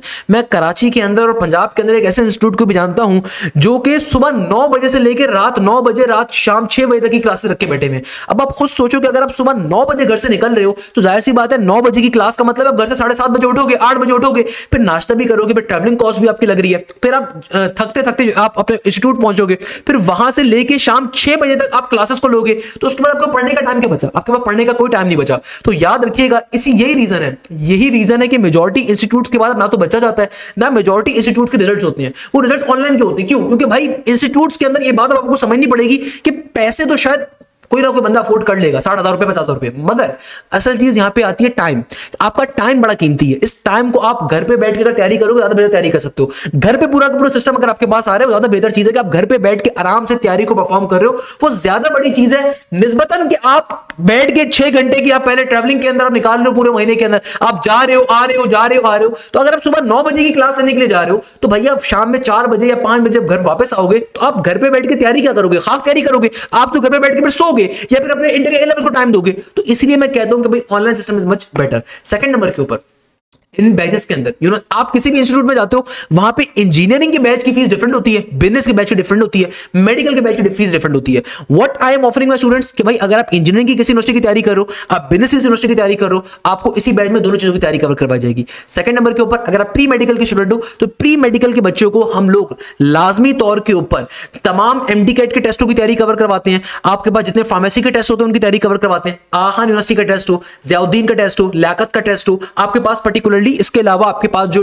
नम्स का टेस्ट हो, आर्मी मेडिकल कॉलेज का टेस्ट हो, नस मेडिकल कॉलेज का टेस्ट हो, हम इन तमाम यूनिवर्सिटीज की तैयारी कवर अप करवाएंगे। सेकंड नंबर के ऊपर जो सबसे इंपॉर्टेंट चीज है, और वो प्री मेडिकल का बच्चा, अगर प्री मेडिकल का बच्चा किसी यूनिवर्सिटी के अंदर इंजीनियरिंग की फील्ड में जाना चाहता है, जहां पे बायोलॉजी का पोर्शन आता है, उसकी तैयारी भी कवर करवाएंगे, जैसे कि एनईडी हो गया, मेरान हो गई, ताकि बैकअप के ऊपर आपके पास एक ऑप्शन हो। ये तमाम चीजें भी गाइड की जाती हैं। इसके अलावा अगर कोई प्री मेडिकल का बच्चा वो किसी मैथ्स की तैयारी कवर करना चाहता है, तो वो फिर ऑब्वियसली ईकेट के बैच में आएगा, उसको हम ईकेट में शिफ्ट करते हैं, वो ईकेट का बच्चा होता है। तो कहने का मकसद ये कि लाइव क्लासेस के अंदर आपके तमाम सब्जेक्ट्स पढ़ाए जाते हैं, ये आपको कहीं नहीं मिलेगा। हम आपको हर चीज की फैसिलिटी प्रोवाइड करेंगे। आप किसी भी यूनिवर्सिटी को टारगेट कर रहे हो, कोई मसले की बात नहीं, मैं आपको वो तमाम ऑफर्स दूंगा जो कोई और नहीं आपको देगा। वो तमाम फैसिलिटीज आपको कोई दोस्त महंगे से महंगे बेकार कोचिंग में बैठा हुआ होगा ना, महंगे से महंगे कोचिंग के अंदर, उसको वो फैसिलिटीज नहीं मिलेंगी जो मैं आपको प्रोवाइड करूंगा। आपको तमाम के तमाम सब्जेक्ट्स की क्लासेस की शेड्यूल मिलेगा। आपकी चॉइस है, फास्ट का टेस्ट अगर आप सिर्फ दे रहे हो तो आपको फिजिक्स पढ़ने की नीड नहीं है, केमिस्ट्री पढ़ने की नीड नहीं है, मगर मैं आपको फैसिलिटी प्रोवाइड कर रहा हूं। आप अगर लेट्स सपोज आप अगर नस का टेस्ट दे रहे हो तो नस में केमिस्ट्री नहीं आती या कंप्यूटर नहीं आती, मगर मैं आपको ये ऑप्शन दे रहा हूं कि आप केमिस्ट्री कंप्यूटर की क्लास भी अगर लेना चाहो किसी यूनिवर्सिटी के लिए आप ले सकते हो। तो ये फैसिलिटीज मैं सारी की सारी आपको प्रोवाइड कर रहा हूं। सेकंड नंबर के ऊपर आपका प्रॉपर शेड्यूल होता है, उसको भी डिस्कस कर लेते हैं। तीसरे नंबर के ऊपर बेटा सबसे इंपॉर्टेंट चीज, जो भी हमारी लाइव क्लासेस होती हैं ये जूम के एप्लीकेशन के थ्रू होती हैं, और इन लाइव क्लासेस की आपको रिकॉर्डिंग भी मिलती है, यानी कि जो भी लाइव क्लास होगी उसकी रिकॉर्डिंग भी मिलेगी। मगर इंपॉर्टेंट बात क्या है कि भाई आपको तमाम के तमाम course content, complete course content live classes के अंदर पढ़ाया जाएगा। मगर सबसे खास बात क्या है कि लाइव क्लासेस की जो भी लाइव क्लास होगी किसी वजह से आप नहीं ले सके उसकी रिकॉर्डिंग मिलेगी। इसके अलावा सबसे इंपॉर्टेंट फीचर हमारा, आपको बेटा कंप्लीट कोर्स की रिकॉर्डिंग भी मिलती है। यानी कि फॉर एग्जांपल एक बच्चा है, उसको कोई टॉपिक खुद से कवर करना है, अब यूट्यूब पे भी डाला हुआ है, बट मेरे पास बैच के अंदर क्या होगा, बैच में आपको 2022 के बैचेस के लेक्चर्स की रिकॉर्डिंग मिलेगी, 23 की भी मिलेगी, 24 की भी मिलेगी, यानी कि अपडेटेड कोर्स कंटेंट की कंप्लीट रिकॉर्डिंग भी मिलेगी, चाहे वो मैथ्स हो, फिजिक्स हो, केमिस्ट्री हो, इंग्लिश हो, कंप्यूटर हो, या फिर आपकी बात नस बिजनेस स्कूल के अंदर या आईबी के अंदर बिजनेस मैथ्स आती है उसके लेक्चर्स सारे के सारे, या इंग्लिश के लेक्चर्स हो। तो कहने का मकसद ये है कि भाई आपको कंप्लीट कोर्स की रिकॉर्डिंग मिल रही है। ऑल्दो कंप्लीट कोर्स आपका लाइव क्लास में कवर हो रहा है, मगर यहां पे कंप्लीट कोर्स की रिकॉर्डिंग मिल रही है, तो ये सबसे बड़ा फायदा है। इसके अलावा मैं अक्सर अपने बच्चों को एक और सबसे इंपॉर्टेंट फैसिलिटी प्रोवाइड करता हूं, और वो फैसिलिटी ये होती है कि भाई तमाम बच्चों को टेस्ट देना कंपलसरी होता है। और ये जो भी टेस्ट होते हैं भाई, जैसे मैंने आपसे कहा, aptitude is all about testing. आप जितने ज्यादा एप्टीट्यूड में टेस्ट दोगे उसमें आपका फायदा है। अगर आप एप्टीट्यूड में टेस्ट नहीं दोगे आप कुछ भी नहीं कर सकते। तो aptitude is all about test, कि आपको एक्सपोजर मिलता है किस तरीके से टेस्ट, आप कहीं से भी तैयारी कर लो, बट अगर आपको टेस्ट देना नहीं आता, आपको यह नहीं पता कि टेस्ट कैसे देना है, तो आप कुछ भी नहीं कर सकते दुनिया में। तो आप टेस्टों को देना बहुत ज्यादा जरूरी है, और याद रखिएगा जितने ज्यादा टेस्ट दोगे उसमें आपका फायदा है। तो जितने ज्यादा आप टेस्ट दोगे आपका उसमें फायदा है। तो हम आपके मल्टीपल टेस्ट लेते हैं, वीकली टेस्ट अलग होते हैं, ग्रैंड टेस्ट अलग होते हैं यूनिवर्सिटी से पहले, आपके क्वार्टरली टेस्ट अलग होते हैं, हाफ बुक के टेस्ट और फुल बुक के टेस्ट अलग होते हैं। तो आपके प्रॉपर्ली टेस्ट कंडक्ट होते हैं, और इन टेस्टों को आपको प्रॉपर वीडियो सॉल्यूशन मिलता है कि भाई इस टेस्ट में क्या क्वेश्चन आया था, क्या चीज नहीं आई थी, मुझे बताओ कोई इंस्टीट्यूट अगर ये ऑफर करता है। इसके अलावा सबसे इंपॉर्टेंट फीचर हमारा, हमारे डाउट सेशंस अलग से होते हैं। यानी कि देखो लाइव क्लासेस के अंदर तो पाकिस्तान की जो बेस्ट की टॉप की फैकल्टी है वो आपको अलग से पढ़ा रही है, पाकिस्तान की टॉप की फैकल्टी आपको लाइव क्लासेस में अलग पढ़ाएगी, वो अलग उसका काम है पढ़ाना। मगर हमारे पास हर वीक के अंदर आपके हर सब्जेक्ट के डाउट सेशंस भी होते हैं। अब डाउट सेशन में क्या होता है कि भाई जो मेरी डाउट की टीम है वो अलग टीम है, वो आपकी लाइव क्लासेस लेती है डाउट्स की। यानी कि लेट्स सपोज आपको प्रैक्टिस मटेरियल सॉल्व करो, आपको पास्ट पेपर सॉल्व करो, किसी में फंसते हो कोई प्रॉब्लम होती है तो आप वहां पे वो डाउट टीम से पूछ सकते हो। आपके 24/7 के आपके प्रॉपर्ली डाउट से ग्रुप होते हैं, वहां पे अपने क्वेश्चंस को पूछो, प्रॉब्लम्स को पूछो, कोई मसले की बात नहीं है। या तो कोई स्टूडेंट हेल्प कर देगा, नहीं तो डाउट के जो टीचर्स होंगे वो आपकी हेल्प करेंगे, नॉर्मल सी चीज है। इसके अलावा आपको प्रैक्टिस मटेरियल सारा का सारा हम लोग प्रोवाइड करेंगे, सारे के सारे पास्ट पेपर्स हम लोग आपके कवर करवाएंगे। देखो बेटा ये तमाम चीजें आपको मालूम होनी चाहिए, सारी की सारी ट्रिक्स आपको क्लास में पढ़ाई जाएंगी। मैं हमेशा बच्चों से कहता हूं कि भाई एप्टीट्यूड के अंदर सिर्फ इंपॉर्टेंट क्या ट्रिक्स हैं, एप्टीट्यूड में कैलकुलेटर बगैर कैसे सॉल्व करना है, आइए एक चीज आपको बताई जाएगी। कैलकुलेटर बगैर मैथ्स को कैसे करना है, फिजिक्स को कैसे करना है, केमिस्ट्री कंप्यूटर के क्वेश्चन कैसे आ सकते हैं आपके पास, तो तमाम पास्ट पेपर्स भी क्लासेस में कवर करवाए जाते हैं। इसके अलावा तमाम की तमाम ट्रिक्स आपको पढ़ाई जाएंगी, कैलकुलेटर बगैर चीजों को सॉल्व करना कैसे, क्या पैटर्न होता है क्या नहीं होता, आपको हर चीज बेसिक लेवल से गाइड की जाएगी। प्रीमियम लेवल के ऊपर लेकर जाएंगे, बेसिक से एडवांस लेवल पे लेकर जाएंगे। तो वो प्री मेडिकल के बच्चे नर्स में अप्लाई कर रहे हैं फॉर द इंजीनियरिंग साइड, तो आपके टेस्ट में मैथ्स का पोर्शन आएगा, तो आप बिल्कुल ज्वाइन करो कि आपको बेसिक लेवल से एडवांस लेवल के ऊपर लेकर जा रहे हैं। दूसरे नंबर के ऊपर तमाम का तमाम प्रैक्टिस मटेरियल हम प्रोवाइड करेंगे। स्पेसिफिकली जो ए लेवल्स का बच्चा है, भाई मुझे पता है आप फिजिक्स में केमिस्ट्री में अच्छे होते हो क्योंकि आपने वो चीज एडवांस लेवल की पढ़ी हुई है, आपको प्रॉब्लम होती है मैथ्स के अंदर, तो आपको बेटा तमाम चीजें ऑब्वियसली मैथ्स तो मैं ही पढ़ाता हूं ना, एडवांस पूरी पूरी मैं खुद पढ़ाता हूं, कोई टीचर अपने साथ नहीं लगाता। मेरे पास ऑल टीम बहुत बड़ी है, अल्हम्दुलिल्लाह अल्हम्दुलिल्लाह, अल्लाह का बड़ा शुक्र एहसान है। मगर मैं एडवांस मैथ्स के लिए बच्चा मेरे नाम पे आ रहा है, तो भाई जाहिर सी बात है एक एक चीज मैं खुद पढ़ाता हूं आपको, एक एक चीज मैं खुद पढ़ाता हूं, तो भाई मेहनत बड़ी की जाती है आपके ऊपर। तो अल्लाह लुबाब ये है कि सिर्फ प्रैक्टिस मटेरियल दिया जाता है, बल्कि प्रैक्टिस मटेरियल विद सॉल्यूशन दिया जाता है आपको, कि आप उसको सॉल्व करो। पास्ट पेपर्स सारे के सारे क्लासेस में कवर करवाए जाते हैं। तो ये हमारे बैचेस का फायदा होता है जो आपको यूट्यूब पे नहीं मिलेगा। आपको यूट्यूब के ऊपर कोई एक टीचर मिल जाएगा तरीके से पढ़ाने वाला, 2 मिल जाएंगे, 3 मिल जाएंगे, बाकी क्या करोगे, कैसे गाइडेंस लोगे। जो रिसेंट ट्रेंड्स है भाई, यूट्यूब की वीडियो तो 2 साल पुरानी भी होंगी, 4 साल पुरानी भी होंगी, जो रिसेंट ट्रेंड्स हैं हम उनको डिस्कस करते हैं, जो रिसेंट चीजें हैं उनको डिस्कस करते हैं। Remember this thing. अच्छा, अब मैंने यही बात यहां पे लिखी हुई है कि भाई हमारे पास जो सेशन है, इस सेशन में आपकी पाकिस्तान की तमाम टॉप यूनिवर्सिटी की तैयारी कवर होगी, चाहे वो नस्ट है, फास्ट है, आईबी है, यूईटी है, JICAI है, प्याज है, मेरान है, NAD है, हबीब है, कॉमसेट्स है, नम्स है, या फिर आपके पास जो मेडिकल यूनिवर्सिटीज आ गई, नम्स, डॉ, SMC, KMDC, या आपके पास कराची यूनिवर्सिटी है, या आपके पास पर्टिकुलरली IB CBM आ गई, KSBL आ गई, या फिर मेरे पास पर्टिकुलरली आपके पास AQU आ गया, या मेरे पास आपकी नेशनल MDCAT आ गया, या मेरे पास सिंध का या पंजाब का MDCAT के एग्जाम्स आ गए। हम आपको हर चीज की तैयारी कवर अप करवाएंगे। अच्छा, इस ऑनलाइन सेशन के अंदर आपको हर चीज डिटेल में पढ़ाई जाएगी, सारी की सारी लाइव क्लासेस होंगी। पाकिस्तान की टॉप की डेडिकेटेड प्रोफेशनल फैकल्टी होती है। देखो एप्टीट्यूड के अंदर सिर्फ एक नॉर्मल टीचर नहीं पढ़ाता, इंटरमीडिएट और एप्टीट्यूड में डिफरेंस ये होता है कि इंटर का टीचर एप्टीट्यूड नहीं पढ़ा सकता। आप कितने ही इंटर के टीचर्स देखते हो जो एप्टीट्यूड नहीं पढ़ा सकते, उसके पीछे रीजन ये है कि ना तो उनके पास तजुर्बा होता है, ना उनको यूनिवर्सिटीज का आइडिया होता है कि यूनिवर्सिटीज के टेस्ट कब होने, किस तरीके से होने, ना उनके पास प्रोफेशनली कोई तजुर्बा होता है। भाई एक एप्टीट्यूड का टीचर वो होता है जिसने खुद किसी फील्ड में काम किया है ना। अगर मैंने किसी फील्ड में काम किया है तो मुझे मालूम है कि यार आज के जमाने में सॉफ्टवेयर इंजीनियरिंग क्या काम कर रही है, आज के जमाने में मुझे मालूम है कि फार्मास्यूटिकल सेक्टर क्या काम कर रहा है। तो as a teacher we always guide you, we always encourage you to work on those short skills as well, on those soft skills as well, कि आप उन चीजों को भी वर्किंग करो। तो कहने का मकसद है कि एप्टीट्यूड में तमाम चीजों का बड़ा ख्याल रखते हुए आपको पढ़ा रहे होते हैं। तो भाई ये तमाम चीजें मैंने आपको बताई, ये सारी की सारी यहाँ पे लिखी हुई है, एक एक चीज यहाँ पे लिखी हुई है। हमारे यूनिक फीचर क्या है, कंप्लीट गाइडेंस आपकी होगी, एक एक चीज आपको कवर करवाई जाएगी, टिप्स होंगी, इसमें ट्रिक्स होंगे, किस तरीके से आपने टाइम को मैनेज करना है, कॉम्प्रिहेंसिव प्रिपरेशन होगी, पास्ट पेपर्स एमसीक्यूज की प्रैक्टिस होगी, डिटेल लेक्चर्स की आपको पीडीएफ मिलेगी, जो भी हम लाइव क्लास में चीजें पढ़ाते हैं उसके आपको लेक्चर्स भी मिलेंगे, लाइव क्लास में पूरा कोर्स कवर करवाया जाएगा। टेस्ट सेशन आपके एक्जैक्टली एंटी टेस्ट के पैटर्न्स के ऊपर होंगे। याद रखिएगा जिस तरह एक यूनिवर्सिटी का टेस्ट होता है उसमें टाइमर लगा हुआ होता है, तो हम बड़ी मेहनत से उस टाइमर्स को आपके लिए अरेंज करवाते हैं कि हर आपके टेस्ट के ऊपर प्रॉपर टाइमर लगा हुआ होता है कि इस टाइमर के ऊपर आपको टेस्ट को अटेम्प्ट करना है, ताकि आपको एक्जैक्टली वही एक्सपोजर मिले जो एक यूनिवर्सिटी के टेस्ट में आपको मिलता है। इसके अलावा इंडिविजुअल अटेंशन होती है, हर चीज आपको डिटेल में पढ़ाई जाती है। अच्छा भाई अब देखो करेंगे, पहले मैं आपको बता देता हूं कि भाई मेरे पास टीचर्स की टीम कौन सी अवेलेबल होती है। It's a very important thing कि आपको कभी भी आप किसी भी इंस्टीट्यूट के पास जा रहे हो, किसी भी इंस्टीट्यूट को सेलेक्ट करो, मुझे सेलेक्ट करते हो, आप किसी को भी सेलेक्ट करते हो, आपको सबसे पहले मालूम होना चाहिए कि कौन से इंस्टीट्यूट में किस तरह की फैकल्टी बैठी हुई है। तो भाई सबसे पहले मेरा इंट्रोडक्शन, मैं चूंकि इस प्रोग्राम को हेड भी करता हूं, मेरे साथ दूसरे हेड भी होते हैं, सिर्फ मैं हेड नहीं करता, मेरे साथ पूरी कॉर्पोरेट की हमारी टीम होती है, जिसमें सर बिलाल जिया भी हैं, सर साद भी हैं, सर शाफे भी हैं। They are the major aptitude teachers of Pakistan, Pakistan के बड़े फेमस टीचर्स हैं।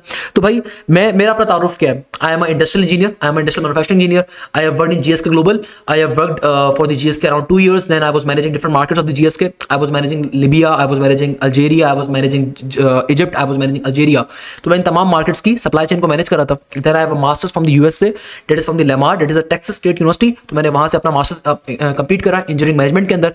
इसके अलावा मैं पिछले अराउंड 12 to 10 years से अल्हम्दुलिल्लाह I am teaching mathematics in different, पहले तो डिफरेंट इंस्टीट्यूट में पढ़ा रहा था, and now I am teaching full time only on my YouTube and my online courses. क्योंकि भैया मैं अब सिर्फ अपने लिए काम करता हूँ, अपने ब्रांड के लिए काम करता हूँ अल्हम्दुलिल्लाह। तो भैया मेरा एक छोटा सा तारुफ है, मोर देन 1 लाख स्टूडेंट मेरे होंगे दुनिया भर के अंदर। मैंने क्योंकि बहुत अरसा मैंने बाहर के लिए भी पढ़ाया डिफरेंट वेबसाइट्स के थ्रू, एंड देन अब मैं सिर्फ अपने ब्रांड के थ्रू पढ़ा रहा होता हूँ। इसके अलावा then sir Bilal Zia again he was a distribution manager in the Pakistan largest electric city company, that was K electric. वो वहाँ पे डिस्ट्रीब्यूशन इंजीनियर थे। He has a masters from the NIT university and he has a bachelors from the electrical engineering from the NIT as well. Then इनका अपना तारुफ ये है कि भाई ये अगेन फिजिक्स के गुरु हैं। आपके पास इनका अपना यूट्यूब चैनल है, दैट इज फिजिक्स का मंजन। और इसके अलावा एमडी कैट के अंदर हो या ई कैट के अंदर हो, इनकी फिजिक्स बहुत फेमस है भाई। इन्होंने डिफरेंट इंस्टीट्यूट्स के लिए फिजिक्स की किताबें लिखी हुई हैं। तो he is a very professional engineer as well. इन्होंने जैसे मैंने बताया इलेक्ट्रिसिटी कंपनी के अंदर प्रॉपर्ली परफॉर्म कर रहे थे वहाँ पे, and then now he is just teaching on our brand, और अपने ब्रांड के लिए पढ़ा रहे होते हैं। इसके अलावा sir Saad Waqar is also a very great guy. He is a masters and bachelors for the computer engineering in NIT, and he is teaching E CAT and MD CAT in the various institutes of Karachi. और again ये पिछले 13-14 सालों से E CAT और MD CAT की chemistry को पढ़ा रहे होते हैं। देन सर उमैर हैं, सर उमैर एक बड़े मशहूर हमारे एचओडी आ रहे हैं इंग्लिश के। ही is a PhD in English, और वो हमारे बैचेस के अंदर इंग्लिश की क्लासेस को कंडक्ट करते हैं। इसके अलावा सर शाफी हैं, sir Shafi is MBBS doctor from the Karachi medical dental college, और ये जो आपकी पीएमडी सर्टिफाइड एमबीबीएस डॉक्टर हैं, और ये प्रॉपर्ली बायोलॉजी की क्लासेस को कंडक्ट करते हैं। ये मेरी मेन फैकल्टी है। इसके अलावा आपके पास हमारे पास एक और सर साथ है कंप्यूटर के। ही is a Oracle engineer from the Oracle engineer है, और ये ओरेकल के लिए काम करते हैं। ओरेकल दुनिया की सबसे बड़ी सॉफ्टवेयर फर्म है, जिस तरह सैप होता है उस तरह की फर्म है। ये हमारे बैचेस के अंदर कंप्यूटर को पढ़ाते भी हैं, और इसके अलावा कंप्यूटर के प्रोग्राम्स को हेड भी करते हैं। इसके अलावा सर ताहिर भी मेरे पास कंप्यूटर के होते हैं, जो कि कंप्यूटर की क्लासेस कंडक्ट करते हैं। Sir Tahir is also computer engineer, और ये आपके पास पीसी रिकग्नाइज्ड इंजीनियर है, और वो भी हमारे पास कंप्यूटर की क्लासेस कंडक्ट कर रहे होते हैं। Arsalan Mustafa again is electrical engineer. Abdul Wahab is also computer engineer from the UBIT. Sir Kashif Anees was also the part of our platform. अभी रिसेंटली हमारे बैच में पढ़ा नहीं रहे, but he was a position holder of the intermediate side. ये पहली position holder थे intermediate के, और ये बड़े फेमस ए लेवल तो लेवल्स के टीचर्स हैं। ये बैठ के अपनी जॉब भी कर रही है, और अब ये सिर्फ मेरे पास मेरे बैचेस के अंदर जो बिजनेस साइड होती है उसकी इंग्लिश पढ़ाती हैं। यानी कि आपके पास जो आईबी की इंग्लिश हो गई, जो केएसबीएल की हो गई, जो आईबीएम की हो गई, जो आपके पास नस्ट बिजनेस स्कूल की हो गई, तो ये उनको बहुत तरीके से हमारी इंग्लिश की क्लासेस कंडक्ट करवा रही होती है। एक और सर जैन है मेरे पास, ये अगेन प्रोफेसर हैं, बड़े मशहूर ओ लेवल्स के टीचर हैं, एंड अगेन ये हमारे पास इंग्लिश की क्लासेस के लिए अवेलेबल होते हैं। सर नवीर अहमद अगेन आजकल हमारे पास पढ़ा नहीं रहे ये, बट अपना क्योंकि न्यूक्लियर इंजीनियरिंग के अंदर अपना ये मास्टर्स करने के लिए गए हुए हैं यूनिवर्सिटी ऑफ पीसा जो इटली के अंदर है, वहां से अपना न्यूक्लियर इंजीनियरिंग के अंदर मास्टर्स करने के लिए गए हुए हैं। मेरे प्लेटफॉर्म के ऊपर ये भी शुमार है, क्योंकि ये पढ़ाते रहे हमारे पास। सही है। इसके अलावा इंजीनियर ताहिर अली भी हैं, अब्दुल मोइज भी हैं जो फिजिक्स की मेरी वीडियो डिजाइन कर रहे होते हैं। अब्दुल मोइज सर ये जो है हमारे पीसी एकनाइस मैकेनिकल इंजीनियर हैं और ये भी मेरी टीम का हिस्सा, ये फिजिक्स पढ़ा रहे होते हैं। इसके अलावा सर तलहा सलीम भी है मेरे पास, again he is electrical engineer and he is also teaching physics in our faculty. But again main faculty आपको सारे सब्जेक्ट्स पढ़ा रही होती है। ये जो हमारी सब्सिडरी फैकल्टी होती है या हमारी जो सेकंड टायर फैकल्टी होती है, इसका पर्पस ये होता है कि अगर किसी वजह से किसी टीचर की तबीयत खराब हो गई, कोई XYZ कंसर्न हो गए, तो वहां पे फिर मेरी सब्सिट्यूट फैकल्टी अवेलेबल रहती है। इसके अलावा सर बिलाल अशरफ भी हैं, he is basically business maths को पढ़ा रहे होते हैं। मैं भी बिजनेस मैथ्स को पढ़ाता हूं, मगर बिलाल अशरफ भी पढ़ा रहे होते हैं। फातिमा फैसल है, ही इज अ डॉ medical college graduate and again he is a Pakistan medical dental की जो certified, he is MBBS doctor, ये भी हमारे पास बायो को पढ़ा रही होती है। अच्छा, इसके अलावा हमारी फैकल्टी के अंदर पाकिस्तान के टॉप के जो स्टूडेंट्स होते हैं डिफरेंट यूनिवर्सिटीज के, वो मेरी डाउट टीम्स के अंदर शुमार होते हैं। डाउट टीम्स को वो कंडक्ट करते हैं, डाउट के टीचर्स होते हैं और वो डाउट की क्लासेस को कंडक्ट कर रहे होते हैं। क्लासेस कैसे होंगी? क्लासेस जूम के ऊपर कंडक्ट होती हैं। आपका शेड्यूल क्या होगा मैं डिस्कस कर लेता हूं शेड्यूल। अच्छा, अब देखो सबसे इंपॉर्टेंट चीज के ऊपर मूव करते हैं। अब आपसे मैंने इतनी सारी बातें कर ली। देखो मेरे जो बैचेस होते हैं इसमें ECAT के बैचेस भी होते हैं, इसमें बिजनेस के बैचेस भी होते हैं, इसमें NUST के बैचेस भी होते हैं, इसमें MDCAT के बैचेस भी होते हैं। तो मैं आपसे एक कंस्टेंट शेड्यूल शेयर कर रहा हूं। ये जो कंस्टेंट शेड्यूल है इसके अंदर भी रमजानों का शेड्यूल है। याद रखिएगा रमजानों के बाद ऑब्वियसली आपके टाइमिंग्स डिफरेंट हो जाएंगे, क्योंकि रमजानों के बाद हम शेड्यूल अपना चेंज करेंगे। तो ये जो बैच है ये 23 मार्च से स्टार्ट हो रहा है और रमजानों के अंदर चूंकि स्टार्ट हो रहा है तो रमजानों में इसका शेड्यूल क्या होगा कि भाई केमिस्ट्री की क्लास आपकी होगी सैटरडे संडे वाले दिन सुबह 6:15 से लेकर 7:30 के ऊपर, क्योंकि रमजानों के अंदर सुबह सारे बच्चे उठ रहे होते हैं, तो हमारी कोशिश होती है रमजानों को ऑक्युपाई करना। देखो भाई अगर आपने तैयारी कंप्लीट करो, मैंने इतनी सारी मैंने आपसे बातें करी, मेरा गला भी बैठ गया रोजे के अंदर, मेरा गला भी बैठ चुका है। तो भाई मैं चाहता हूं कि आप इस बात को समझो कि भाई कोर्स कवर करना आपको मजबूरी है, मेहनत करनी है ना, उसके ऊपर मेहनत करनी है। तो मेहनत आप घर पे फूलों वाले कंबल के ऊपर नहीं होगी, उसके लिए थोड़ी सी एफर्ट्स करनी होती हैं। तो क्लासेस के अंदर ना सिर्फ आपको हम कंप्लीट तैयारी कवर करवाते हैं बल्कि साथ साथ आपकी प्रैक्टिस भी कवर करवा रहे होते हैं। तो आपकी सुबह की क्लास होती है सुबह 6:15 से लेकर 7:30 के ऊपर केमिस्ट्री की, सैटरडे भी संडे भी, सही है। अच्छा, इसमें मंडे भी है और ट्यूसडे भी है, सुबह 6:30 से 7:30 के ऊपर। वाइल फिजिक्स की क्लास आपकी सर बिलाल जो कंडक्ट करेंगे ये होगी सुबह 7:30 से लेकर 9 बजे के दरमियान। देन हम आपको गैप दे रहे हैं, देन हम आपको क्या कर रहे हैं, गैप दे रहे हैं। अच्छा, जिन बच्चों की इंटर या A लेवल्स में केमिस्ट्री उन्होंने पढ़ी होती है उनके टेस्ट के अंदर केमिस्ट्री का पोर्शन आता है, UET के अंदर, NET के अंदर, मेरान के अंदर। वाइल अगर आपने इंटर या A लेवल्स में कंप्यूटर पढ़ी है तो आपके टेस्ट में कंप्यूटर का पोर्शन आएगा। आप अपनी मर्जी से सेलेक्ट नहीं कर सकते कि नहीं सर वो मैंने इंटर में केमिस्ट्री पढ़ी थी बट आगे चूंकि मुझे सॉफ्टवेयर इंजीनियरिंग करनी है तो मैं कंप्यूटर की क्लास टेस्ट दूंगा, नहीं, ऐसा नहीं होता। रिमेंबर दिस थिंग, आपका जो एप्टीट्यूड का टेस्ट होता है डिपेंड करता है आपके इंटर के ऊपर, A लेवल्स के ऊपर। अगर आपने इंटर या A लेवल्स में केमिस्ट्री पढ़ी थी तो आपके टेस्ट में भी केमिस्ट्री का पोर्शन आएगा। अगर आपने इंटर या A लेवल्स में कंप्यूटर पढ़ी थी तो आपके टेस्ट में भी कंप्यूटर का पोर्शन आएगा, सिवाय एक यूनिवर्सिटी के। देखो अभी छोटी छोटी बातें कोई और नहीं बताएगा आपको। जेबिस के अंदर इसका उल्टा हिसाब है। जेबिस के अंदर अगर आप किसी भी CS की फील्ड में जा रहे हो वहां पे कंप्यूटर का पोर्शन लाजमी आएगा, तो वहां पे हर बच्चे को कंप्यूटर का टेस्ट देना है। तो वो चूंकि आपका एक सेकंड ऑप्शन होना चाहिए तो फर्स्ट ऑप्शन नहीं है, उसके लिए आप फिर रिकॉर्ड टेस्ट को कवर अप कर सकते हो, मसले की बात नहीं है। तो अभी आपको उसकी तैयारी नहीं करनी, आपको सिर्फ एक चीज ध्यान में रखनी है। अगर आपने इंटर या A लेवल्स में केमिस्ट्री पढ़ी है तो आपके टेस्ट में केमिस्ट्री आएगी, तो आपने केमिस्ट्री की क्लास को लेना है। अगर आपने इंटर या A लेवल्स में कंप्यूटर पढ़ी थी तो आपके टेस्ट में कंप्यूटर का पोर्शन आएगा। अच्छा, MDCAT में आती है केमिस्ट्री, तो आपने कंप्यूटर की तैयारी नहीं करनी MDCAT के बच्चों के लिए। अच्छा, तो भाई ये जो कंप्यूटर की क्लास है सिर्फ उन बच्चों के लिए जो जिनकी केमिस्ट्री नहीं होगी, वो ऑब्वियसली कंप्यूटर की क्लास लेंगे। अच्छा, इंग्लिश की क्लास देन आपकी फिर होगी 4:15 से लेकर 6 बजे के दरमियान के ऊपर, क्योंकि 6:30 पे तो यार आपका रोजा खुल रहा है, तो 4:15 से लेकर तकरीबन 5:30 तक आपकी असर की अजान नमाज से पहले आपकी इंग्लिश की क्लास कंडक्ट हो रही होगी। इसके अलावा जो मैथमेटिक्स की क्लास है मैं खुद कंडक्ट करता हूं और मैं नॉर्मली तरावियों के बाद कंडक्ट करता हूं। अच्छा, जो बच्चे प्री मेडिकल के होते हैं मैंने आपको टेंटेटिव शेड्यूल अभी दिखाया है, सही है ना। इस शेड्यूल में थोड़ा रद्दोबदल होगा क्योंकि ये भी हमारे करंट बैच का, इसमें थोड़ा रद्दोबदल जरूर होगा मगर इतना नहीं होगा। तो ये आपका एक कंफर्म शेड्यूल ही है। तो आपने करना क्या है, आपने लाजमी तौर के ऊपर इस शेड्यूल को देखना है, सही है। तो मैथ्स की जो क्लास होती है ना, तो प्री मेडिकल का जो बच्चा है, जाहिर सी बात है अगर आप MDCAT की तैयारी करो तो वहां पे आपके पास आएगी बायोलॉजी का पोर्शन, तो ऑब्वियसली आपकी बायोलॉजी क्लासेस होंगी। सिमिलरली मंडे वाले दिन जर्नल और बिजनेस मैथ्स होगी, यानी अगर आप NTS में अप्लाई कर रहे हो, आप IB में अप्लाई करो तो यहाँ पे आपकी मैथ्स अलग आती है। या फिर अगर आप अप्लाई कर रहे हो फास्ट के अंदर तो फास्ट के अंदर भी आपकी जर्नल मैथ्स या बिजनेस मैथ्स आती है, तो यहाँ पे हम आपकी business maths completely cover up करवा रहे होंगे, या हमारी प्रॉपर्ली आपकी बिजनेस मैथ्स की अलग क्लासेस होंगी। एडवांस मैथ्स अलग होती है, बिजनेस मैथ्स बेटा अलग होती है। Remember this thing, advance maths वो होती है जो NUST में आती है, जो FSC की मैथ्स होती है। बिजनेस मैथ्स वो होती है जो आपके पास पर्टिकुलरली लॉगरिथम्स वाली, अलजेब्रा वाली, वर्ड प्रॉब्लम्स वाली होती है, जो कि अलग होती है। टोटली इसमें ज्योमेट्री भी काफी इन्वॉल्व होती है, तो इसकी क्लासेस आपकी टोटली अलग होंगी। अच्छा, similarly journal maths business maths की क्लासेस वेडनेसडे वाले दिन का शेड्यूल सामने है, थर्सडे का शेड्यूल सामने है, फिर फ्राइडे का शेड्यूल आपके सामने है। रिमेंबर दिस थिंग, आपकी जो भी क्लासेस होंगी ये जूम के ऊपर कंडक्ट होंगी। In case of any sort of mishap कि आप जूम की क्लास नहीं ले पाते, आपके घर पे कोई प्रॉब्लम हो जाती है, although we highly encourage students to take the live classes, हम आपको हाईली इंकरेज करते हैं आप लाजमी तौर पे लाइव क्लासेस लो, अदरवाइज आपकी इससे बास परोस होगी। अगर आप लाइव क्लास नहीं ले पाते तो उस सूरत में आपके पास रिकॉर्डिंग का ऑप्शन होता है, आप रिकॉर्डिंग को ले सकते हो बिल्कुल, और ये रिकॉर्डिंग आपको प्रोवाइड की जाती है हमारे पोर्टल्स के थ्रू, आपको रिकॉर्डिंग प्रोवाइड की जाती है। तो ये इस चीज का आपने ख्याल रखना है। अच्छा, अब देखो रजिस्ट्रेशन कैसे करवानी है। सबसे पहले नंबर के ऊपर तो एक चीज ध्यान में रखिएगा कि भाई ये जो हमारा बैच है, ये बैच अभी 23 मार्च से स्टार्ट हो रहा है। इस बैच के अंदर मैं आपको इतनी सारी फैसिलिटीज प्रोवाइड कर रहा हूं। बेटा इस वक्त पाकिस्तान के जो टॉप के एप्टीट्यूड टीचर्स हैं मेरे बैचेस में आके पढ़ाते हैं अल्हम्दुलिल्लाह। जिस जमाने में मैं भी किसी इंस्टीट्यूट के पढ़ाता था तो महीने के लाखों में ये लोग इंस्टीट्यूट वाले पे करते थे। तो आज अगर ये टीचर्स मेरे पास आके पढ़ा रहे हैं तो ऑब्वियसली मैं उनको लाखों में पे कर रहा हूं, तभी मेरे पास आके पढ़ा रहे हैं। मगर मैं आपसे फीस कोई 60,000 रुपए नहीं ले रहा। इस वक्त एप्टीट्यूड की फीस कोई भी जो पाकिस्तान का टॉप का इंस्टीट्यूट है जो मेरे कंप्यूटर एंड एक्चुअल, वो जो फीस ले रहे हैं 70,000 रुपए ले रहे हैं, 60,000 रुपए ले रहे हैं, 50,000 रुपए ले रहे हैं। मगर मेरे ब्रांड के ऊपर जब आप आ रहे हो तो मैं आपको फीस कंप्लीट कोर्स की वही फीस जो कोई इंस्टीट्यूट आपसे 70,000 60,000 रुपए में कवर करवाएगा, मैं आपसे जो ले रहा हूं जस्ट आपसे 7,000 रुपीज है और एक कंप्लीट कोर्स की फीस है। इसमें मल्टीपल टाइम आपका कोर्स रिवाइज होगा। अब बच्चे कहते हैं सर ये कोर्स आपका कवर कब तक होगा? भाई आप अगर नस का नेट 3 दे रहे हो या नेट 4 दे रहे हो उस वक्त तक आपका कोर्स कवर होगा। और आप एनईडी का टेस्ट दे रहे हो उससे पहले कोर्स कवर होगा। यानी कि इस जो बैच है, इस बैच का टारगेट हमारा ये है कि आपका मई के से पहले कोर्स पूरा कवर करना है ताकि आप एनईडी का राउंड 1 हो, नस का नेट 3 हो, आप लाजमी तौर पर उसको दे सको। सही है। मगर फिर मई के बाद क्या होगा? बच्चा परेशान है, सर इंटर के पेपर्स आ जाएंगे फिर क्या करेंगे? अरे भाई आपको इंटर के पेपर्स का हम लोग गैप देंगे प्रॉपर्ली, आपको प्रॉपर्ली गैप दिया जाएगा। ना सिर्फ आपको गैप दिया जाएगा बल्कि आपका कोर्स दोबारा से रिवाइज होगा फिर उसके बाद भी। तो यानी कि देखो मैं आपसे जो बार बार कह रहा था ना, तैयारी अभी से स्टार्ट करो। तो यहां पर अगर आप लाइव क्लासेस को लेते हो ऑल्दो आप इतनी प्रैक्टिस नहीं कर पाते, मगर आपको इंटर के बाद भी इसी फीस के अंदर, आपको अलग से फीस नहीं देनी कोई भी, इसी फीस के अंदर दोबारा से लाइव क्लासेस के अंदर आपको दोबारा पूरा कोर्स कवर करवाया जाएगा। तो मल्टीपल टाइम रिवीजन होगा, मल्टीपल टाइम कोर्स कवर होगा, मल्टीपल टाइम यूनिवर्सिटीज की तैयारी भी कवर करवाई जाएगी। आप पाकिस्तान की तमाम इंजीनियरिंग की और बिजनेस की यूनिवर्सिटीज का टेस्ट देने के काबिल होगी, आप पोजीशन ले सकते हो। आप प्री मेडिकल के अगर एमडी कैट का स्टूडेंट हो, आप पाकिस्तान की तमाम मेडिकल यूनिवर्सिटीज का टेस्ट क्लियर कर सकते हो। इस वक्त जो एमडी कैट की फीस चल रही है, जो बड़े बड़े ऑनलाइन एप्लीकेशंस भी बैठी हुए हैं ना, 20,000 30,000 की फीस ले रहे हैं। मेरी कंपटीटर्स हैं भाई, मेरे पास आज भी इनकी तरफ से ईमेल्स अवेलेबल है अल्हम्दुलिल्लाह।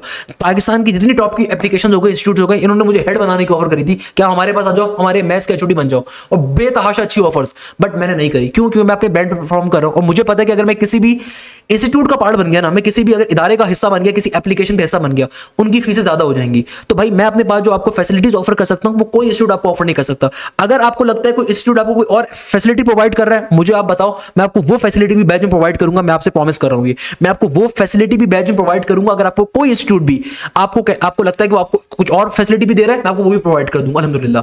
तो पॉइंट इज दैट कि भाई जो हमारी टोटल फीस है ना, 7,000 रुपीज है। इसमें आप एक सब्जेक्ट पढ़ते हो, सारे पढ़ते हो, एक यूनिवर्सिटी की तैयारी करते हो, सारी की तैयारी करते हो, फीस 7,000 रुपीज। इसमें इंजीनियरिंग का बच्चा, उसका फायदा ये कि आपको इंजीनियरिंग की तैयारी भी कवर होगी, बिजनेस की तैयारी भी कवर होगी। वाइल अगर आप टारगेट कर रहे हो मेडिकल को, तो मेडिकल की तमाम यूनिवर्सिटीज की तैयारी कवर होगी। इसके अलावा एनईडी और मेहरान की, या पे यूईटी की, जहां पे टेस्ट में बायोलॉजी का पोर्शन आएगा, आपको उसकी अलग से तैयारी भी कवर करवाई जाएगी प्री मेडिकल के बच्चों को। तो हम ये आपको तमाम चीजें ऑफर कर रहे हैं, सही है ना? ये मैंने आपको यहाँ पे तमाम की तमाम बातें यहाँ पे लिख के दी हुई हैं। अच्छा, इसके अलावा अगर मैं बात करता हूँ कि अब रजिस्ट्रेशन करवानी कैसे, अक्सर बच्चे मुझसे पूछते हैं रजिस्ट्रेशन करवाने का तरीकेकार क्या होता है। देखो, अगर आप यूनिवर्सिटी की तैयारी कवर करना चाहते हो तो रजिस्ट्रेशन कैसे कवर करवाई जाएगी। हमारा जो ये बैच है, ये बैच स्टार्ट हो रहा है 23 मार्च से, मगर याद रखिएगा खुदारा 23 मार्च को आपने रजिस्ट्रेशन नहीं करवानी, क्योंकि 23 मार्च से क्लासेस का आगाज हो जाएगा। आपने कोशिश करनी है कि 23 मार्च से पहले रजिस्ट्रेशन करवाएं, क्योंकि देखो अगर आप लास्ट डे आकर रजिस्ट्रेशन करवाओगे तो भाई एडमिन टीम इंसान है, वो ह्यूमन बीइंग्स है, आपको समझना पड़ेगा। तो अगर आप लास्ट डे आकर रजिस्ट्रेशन करवाओगे तो लास्ट डे में प्रेशर बहुत होता है, तो एडमिन टीम फिर भाई जाहिर सी बात है अपनी चीजों को कंक्लूड कर रही होती है, वो बच्चों को ऐड करने में टाइम लगता है। नॉर्मल सी बात है भाई, आपकी प्रॉपर फाइल क्रिएट होती है, आपका जो ट्रांजेक्शन की हिस्ट्री होती है वो मेंटेन की जाती है, आपकी जो बैंक की स्लिप होती है हमारे सॉफ्टवेयर में अपलोड होती है, आपका प्रॉपर्ली पोर्टल आईडी बनती है, तो भाई उसमें टाइम लगता है। तो कोशिश करनी है कि आज से आपने रजिस्ट्रेशन का आगाज हो चुका है, तो आज से आप अपनी रजिस्ट्रेशन करवाना स्टार्ट करेंगे। रजिस्ट्रेशन करते कैसे हैं कि भाई सिंपल तरीके से 7,000 रुपीज फीस है। आप किसी भी बैच के लिए आ रहे हो, आपने ये फीस इजी पैसे भी पे कर सकते हो, जैस कैश पे भी पे कर सकते हो, सदा पे भी पे कर सकते हो, नैप पे भी पे कर सकते हो। आप किसी भी अकाउंट के ऊपर ये पेमेंट कर सकते हो, और नंबर जो है, अकाउंट नंबर जो है वो सेम है 030327855025। अब आपने करना क्या है, आप जैस कैश, अच्छा बहुत दफा होता है कि अल्हम्दुलिल्लाह अल्लाह की जात मेरी बहुत ऊंची है, होता यह कि भाई बहुत दफा जैस कैश के ऊपर मेरी लिमिट पूरी हो गई है, जैस कैश नहीं वर्किंग कर रहा, तो भाई कोई मसले की बात नहीं, हम इजी पैसे पे पेमेंट कर दो, आप सदा पे पेमेंट कर दो, आप नया पे पेमेंट कर दो, कोई मसला नहीं है। आप किसी भी अकाउंट पेमेंट कर सकते हो, या फिर अगर इनमें से कोई अकाउंट नहीं चल रहा, और ऐसा हो नहीं सकता, अगर कोई अकाउंट नहीं चल रहा, आप डायरेक्टली मेरे मीजान के अकाउंट भी पेमेंट कर सकते हो। और याद रखिएगा, आपके पास घर पे कोई मोबाइल मौजूद है, कोई मोबाइल अकाउंट मौजूद है, उसके जरिए भी आप मिजान में पैसे भेज सकते हो।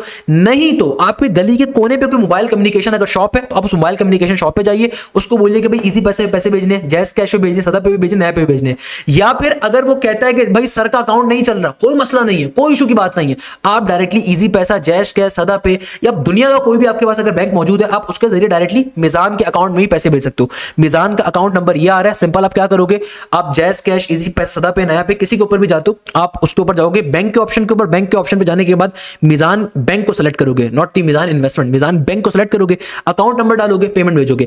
आप किसी भी तरीके से जब पेमेंट भेजोगे ना, तो पेमेंट भेजने के बाद करना क्या है, सबसे इंपॉर्टेंट चीज है बेटा, जब आप पेमेंट भेज दोगे तो पेमेंट भेजने के बाद जो मेरा ये अकाउंट नंबर था ना, जो जैज़ कैश का, इजी पैसा का जो अकाउंट नंबर है, ये जो अकाउंट नंबर आ रहा है, इसी नंबर के ऊपर आपने व्हाट्सएप करना है। अच्छा, व्हाट्सएप करने का तरीकेकार बेटा समझ लो, थोड़ी सी बेसिक चीजों को। आपने जब पेमेंट करनी है तो पेमेंट करने के बाद इसी नंबर के ऊपर आपने व्हाट्सएप करना है क्या क्या चीज, अपना नेम, अपना ईमेल एड्रेस, अपनी टारगेट यूनिवर्सिटी, तो अपनी पेमेंट की स्लिप।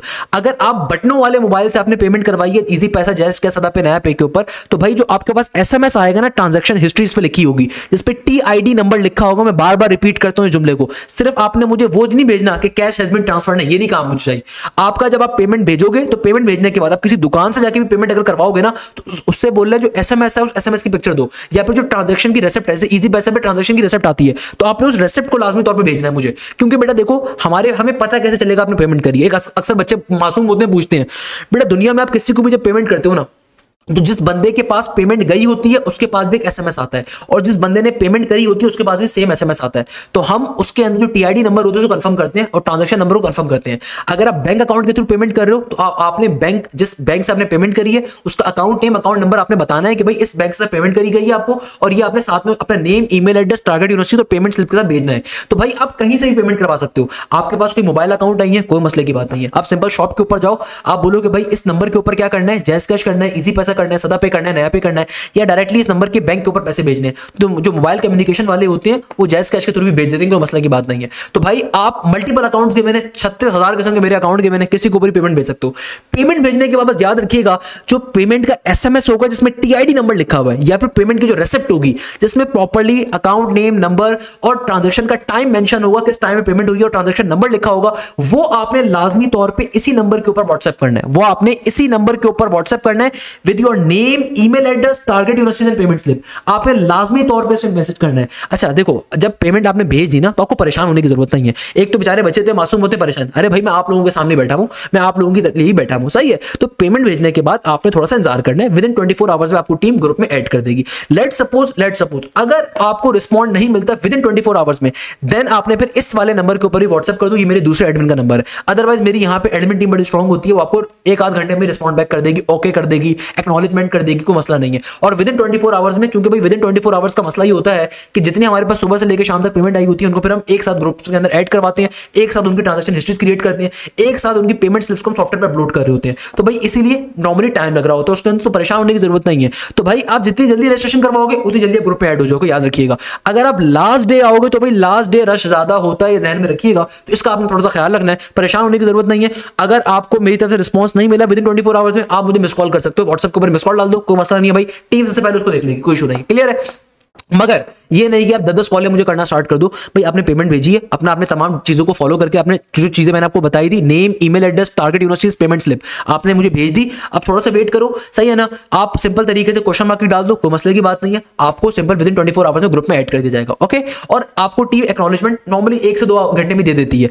अगर लेट सपोज आपका यहाँ पे आपका मैसेज नहीं डिलीवर हुआ तो आप फिर इस नंबर के ऊपर ही मुझे मैसेज कर सकते हो, इस नंबर को भी व्हाट्सएप कर सकते हो। ये मेरी दूसरी एडमिन टीम का नंबर है, दोनों मेरे सारे एडमिन के मतलब तरीके से बैठ के काम कर रहे होते हैं, तो इस चीज को फॉलो अप करना है। तो मेरा जो न्यू बैच है 23 मार्च से स्टार्ट हो रहा है, रमजान मुबारक से हम लोग स्टार्ट करें। देखो जितना कम टाइम है उसमें आपको तैयारी स्ट्रॉन्ग करनी है। अब कुछ बच्चे कहते हैं मैं एतकाफ में बैठूंगा, देखो एतकाफ एक नफली बात है, अगर आप कर रहे हो, मैं आप दिल से बड़ी आपकी बड़ाई बयान करता हूं कि आप बहुत अच्छे बच्चे हो, आप माशाल्लाह एतकाफ में बैठे हो, मगर देखो अल्लाह ताला ने कभी किसी को ऊपर जो है ना दीन को हमारे लिए टफ नहीं किया। अल्लाह ताला ने ऊपर वाले ने कभी भी हमारे लिए, मेरे दीन को मेरे लिए मुश्किल नहीं बनाया। आपके पास अभी टाइम कम है, कोशिश करो इस टाइम को पढ़ाई पे लगाओ। एतकाफ नफली इबादत है, आप जब मस्जिद में जाओ एतकाफ की नियत करो, आपको उसका भी उतना ही सवाब मिलेगा। मैं आपसे ओपनली कहता हूँ, सही है। नॉर्मली बच्चे जो एतकाफ में बैठते हैं ना, उसके पीछे कुछ रीजन और भी होते हैं। Since I am also Karachi, तो I know this particular thing. या मुझे पता है नॉर्मली क्या होता है एतकाफ के, तो जो अच्छी मस्जिदें होती हैं वहाँ पे अच्छे खाने भी आते हैं, वहाँ पे जरा साथ सारे यंगस्टर्स बैठे हुए होते हैं, तो जरा और गप्पे भी चल रहे होते हैं। तो भाई अगर तो एतकाफ की प्रॉपर नहीं आता है तो फिर वो आप पे डिपेंड करता है। अगर आप बैठना चाहते हो बिल्कुल बैठो, मैं उसके ऊपर कभी मना नहीं करूंगा, फिर वो आपका बिल्कुल बिलीव है। मगर मैं आपको जरूर ये बात कहूंगा कि मेरा दिन मुश्किल नहीं है, मेरा दिन आसान है, अल्लाह रब्बुल इज्जत ने आसान किया है। आपके पास अभी टाइम कम है, उस टाइम को यूटिलाइज करो। मैंने इतनी सारी बातें अगर करी हूं सिर्फ इसलिए करी, टाइम को यूटिलाइज करो। कहीं से भी तैयारी करो यार, कहीं से भी करो, मगर तैयारी करो, वो इंपॉर्टेंट है बेटा, वो इंपॉर्टेंट है। खुदा इस बात को समझो। सेकंड नंबर के ऊपर भाई हमारा रमजानों के अंदर से प्रॉपर क्लासेस होंगी, आपकी क्लासेस चांद रात तक होंगी, पहले बता रहा हूं मैं। देखो जब मैं छुट्टी नहीं कर रहा, जब मैं अपनी एफर्ट्स देने को तैयार बैठा हूं, तो आपने भी एफर्ट्स देने। मेरे पास अक्सर एक क्वेश्चन होता है, सर गारंटी है कि हम अच्छे नंबर से क्लियर होंगे? तो बिल्कुल गारंटी है बेटा, ओपनली कह रहा हूं। क्योंकि देखो अगर ताली दोनों हाथों से बचती है ना, तो मेरा काम अपनी क्लासेस प्रॉपर मेहनत से कंडक्ट करना है, मेरा काम एक एक फैसिलिटी आपको प्रोवाइड करना है। At the end of the day आपका काम उन चीजों को पिकअप करना है, आपका काम टाइम पे टेस्टों को देना है। अदरवाइज मेरी टीम बहुत स्ट्रिक्टली से पेश आती है और आपको ग्रुप से रिमूव भी कर देगी, टेस्टों को टाइम पे नहीं दिया। तो आपके लिए प्रॉपर्ली हम सिनेरियो क्रिएट करते हैं, हम एक प्रॉपर्ली अपने पास एक मैकेनिज्म क्रिएट किया हुआ होता है। तो भाई मेरा काम अपने हाथ से ताली बजाना है, आपका काम उस ताली को पिकअप करना है। अगर हम दोनों मिलकर चलेंगे तभी हम एक साथ मिलकर काम कर सकते हैं, तभी हम एक अच्छी यूनिवर्सिटी का टेस्ट क्लियर कर सकते हैं। तो भाई मैं तो हो सकता है ईद के दिन भी बैठ के लेक्चर रिकॉर्डिंग कर रहा हूं, might be possible I will be solving a past paper on Eid as well, क्योंकि भाई मुझे मेहनत करनी है, मेरे गोल्स अलग हैं। आपके गोल्स क्या है, उन गोलों के लिए मेहनत करनी पड़ती है बेटा। रिमेंबर दिस थिंग, कोई भी घर पे बैठ के गोल नहीं आता, कोई भी घर पे बैठ के यूनिवर्सिटी की ऑफर नहीं आएगा। अगर किसी यूनिवर्सिटी में जाना चाहते हो उसके लिए एफर्ट्स करनी है, तो अपने टाइम को ज़ाया ना करो। ये टाइम बड़ा इंपॉर्टेंट है, टाइम का जितना ज़ाया करोगे वो आपके लिए नुकसानदेह होगा, ज़्यादा से ज़्यादा नुकसानदेह होगा। मेरी तरफ से आप लोगों को बहुत सारी रमजान की मुबारकबाद, मगर एक चीज़ ध्यान में रखना, टाइम खुदारा ज़ाया ना करो। एतकाफ में बेहतर है कि ना बैठ सको, मैं ओपनली कह रहा हूं आपसे, मगर अगेन वो आपका बिलीफ है। इस टाइम को यूटिलाइज करो, इस टाइम पे मेहनत करो, दिन रात लगाओ। कोई दोस्त, कोई रिलेशन, कोई माँ बाप, कोई रिश्तेदार आखिर वक्त तक साथ नहीं देते। At the end of the day मेहनत आपने करनी है। माँ बाप भी कितना सपोर्ट कर लेंगे यार, किसी महंगी यूनिवर्सिटी में करवा देंगे 6 लाख रुपए की यूनिवर्सिटी के अंदर, मगर कितना कर लेंगे? वहां भी तो पढ़ना आपने ही है ना। तो भाई आज से सीरियस होना स्टार्ट करो, आज से मैच्योरिटी के अंदर आओ। मैं समझता हूँ इस कौम के बच्चों को आज तक मैच्योर कोई नहीं कर सका, मेरी कोशिश है मैं मैच्योर कर सकूं। मेरी कोशिश है इस कौम के बच्चों को मैं वो डिफिकल्टीज बता सकूं, डिफिकल्टीज आने वाले सालों में आएंगे आपके ऊपर। मगर आज से तैयारी करना स्टार्ट करो, खुदारा तैयारी करोगे, किसी यूनिवर्सिटी के अंदर जाओगे, एक एक लम्हा, एक एक मिनट आपका बड़ा कीमती है। इंशाल्लाह ताला I will see you in the batch class. इंशाल्लाह ताला ज़वजल आपसे बैच में मुलाकात होगी। यहीं पे इस क्लास को एंड करते हैं, इस उम्मीद के साथ कि आप जाएं जैसे खैरियत से होंगे। मुझे बहुत सारी दुआओं में याद रखिएगा। जज़ाकल्लाह, thank you so much. Hashim signing of.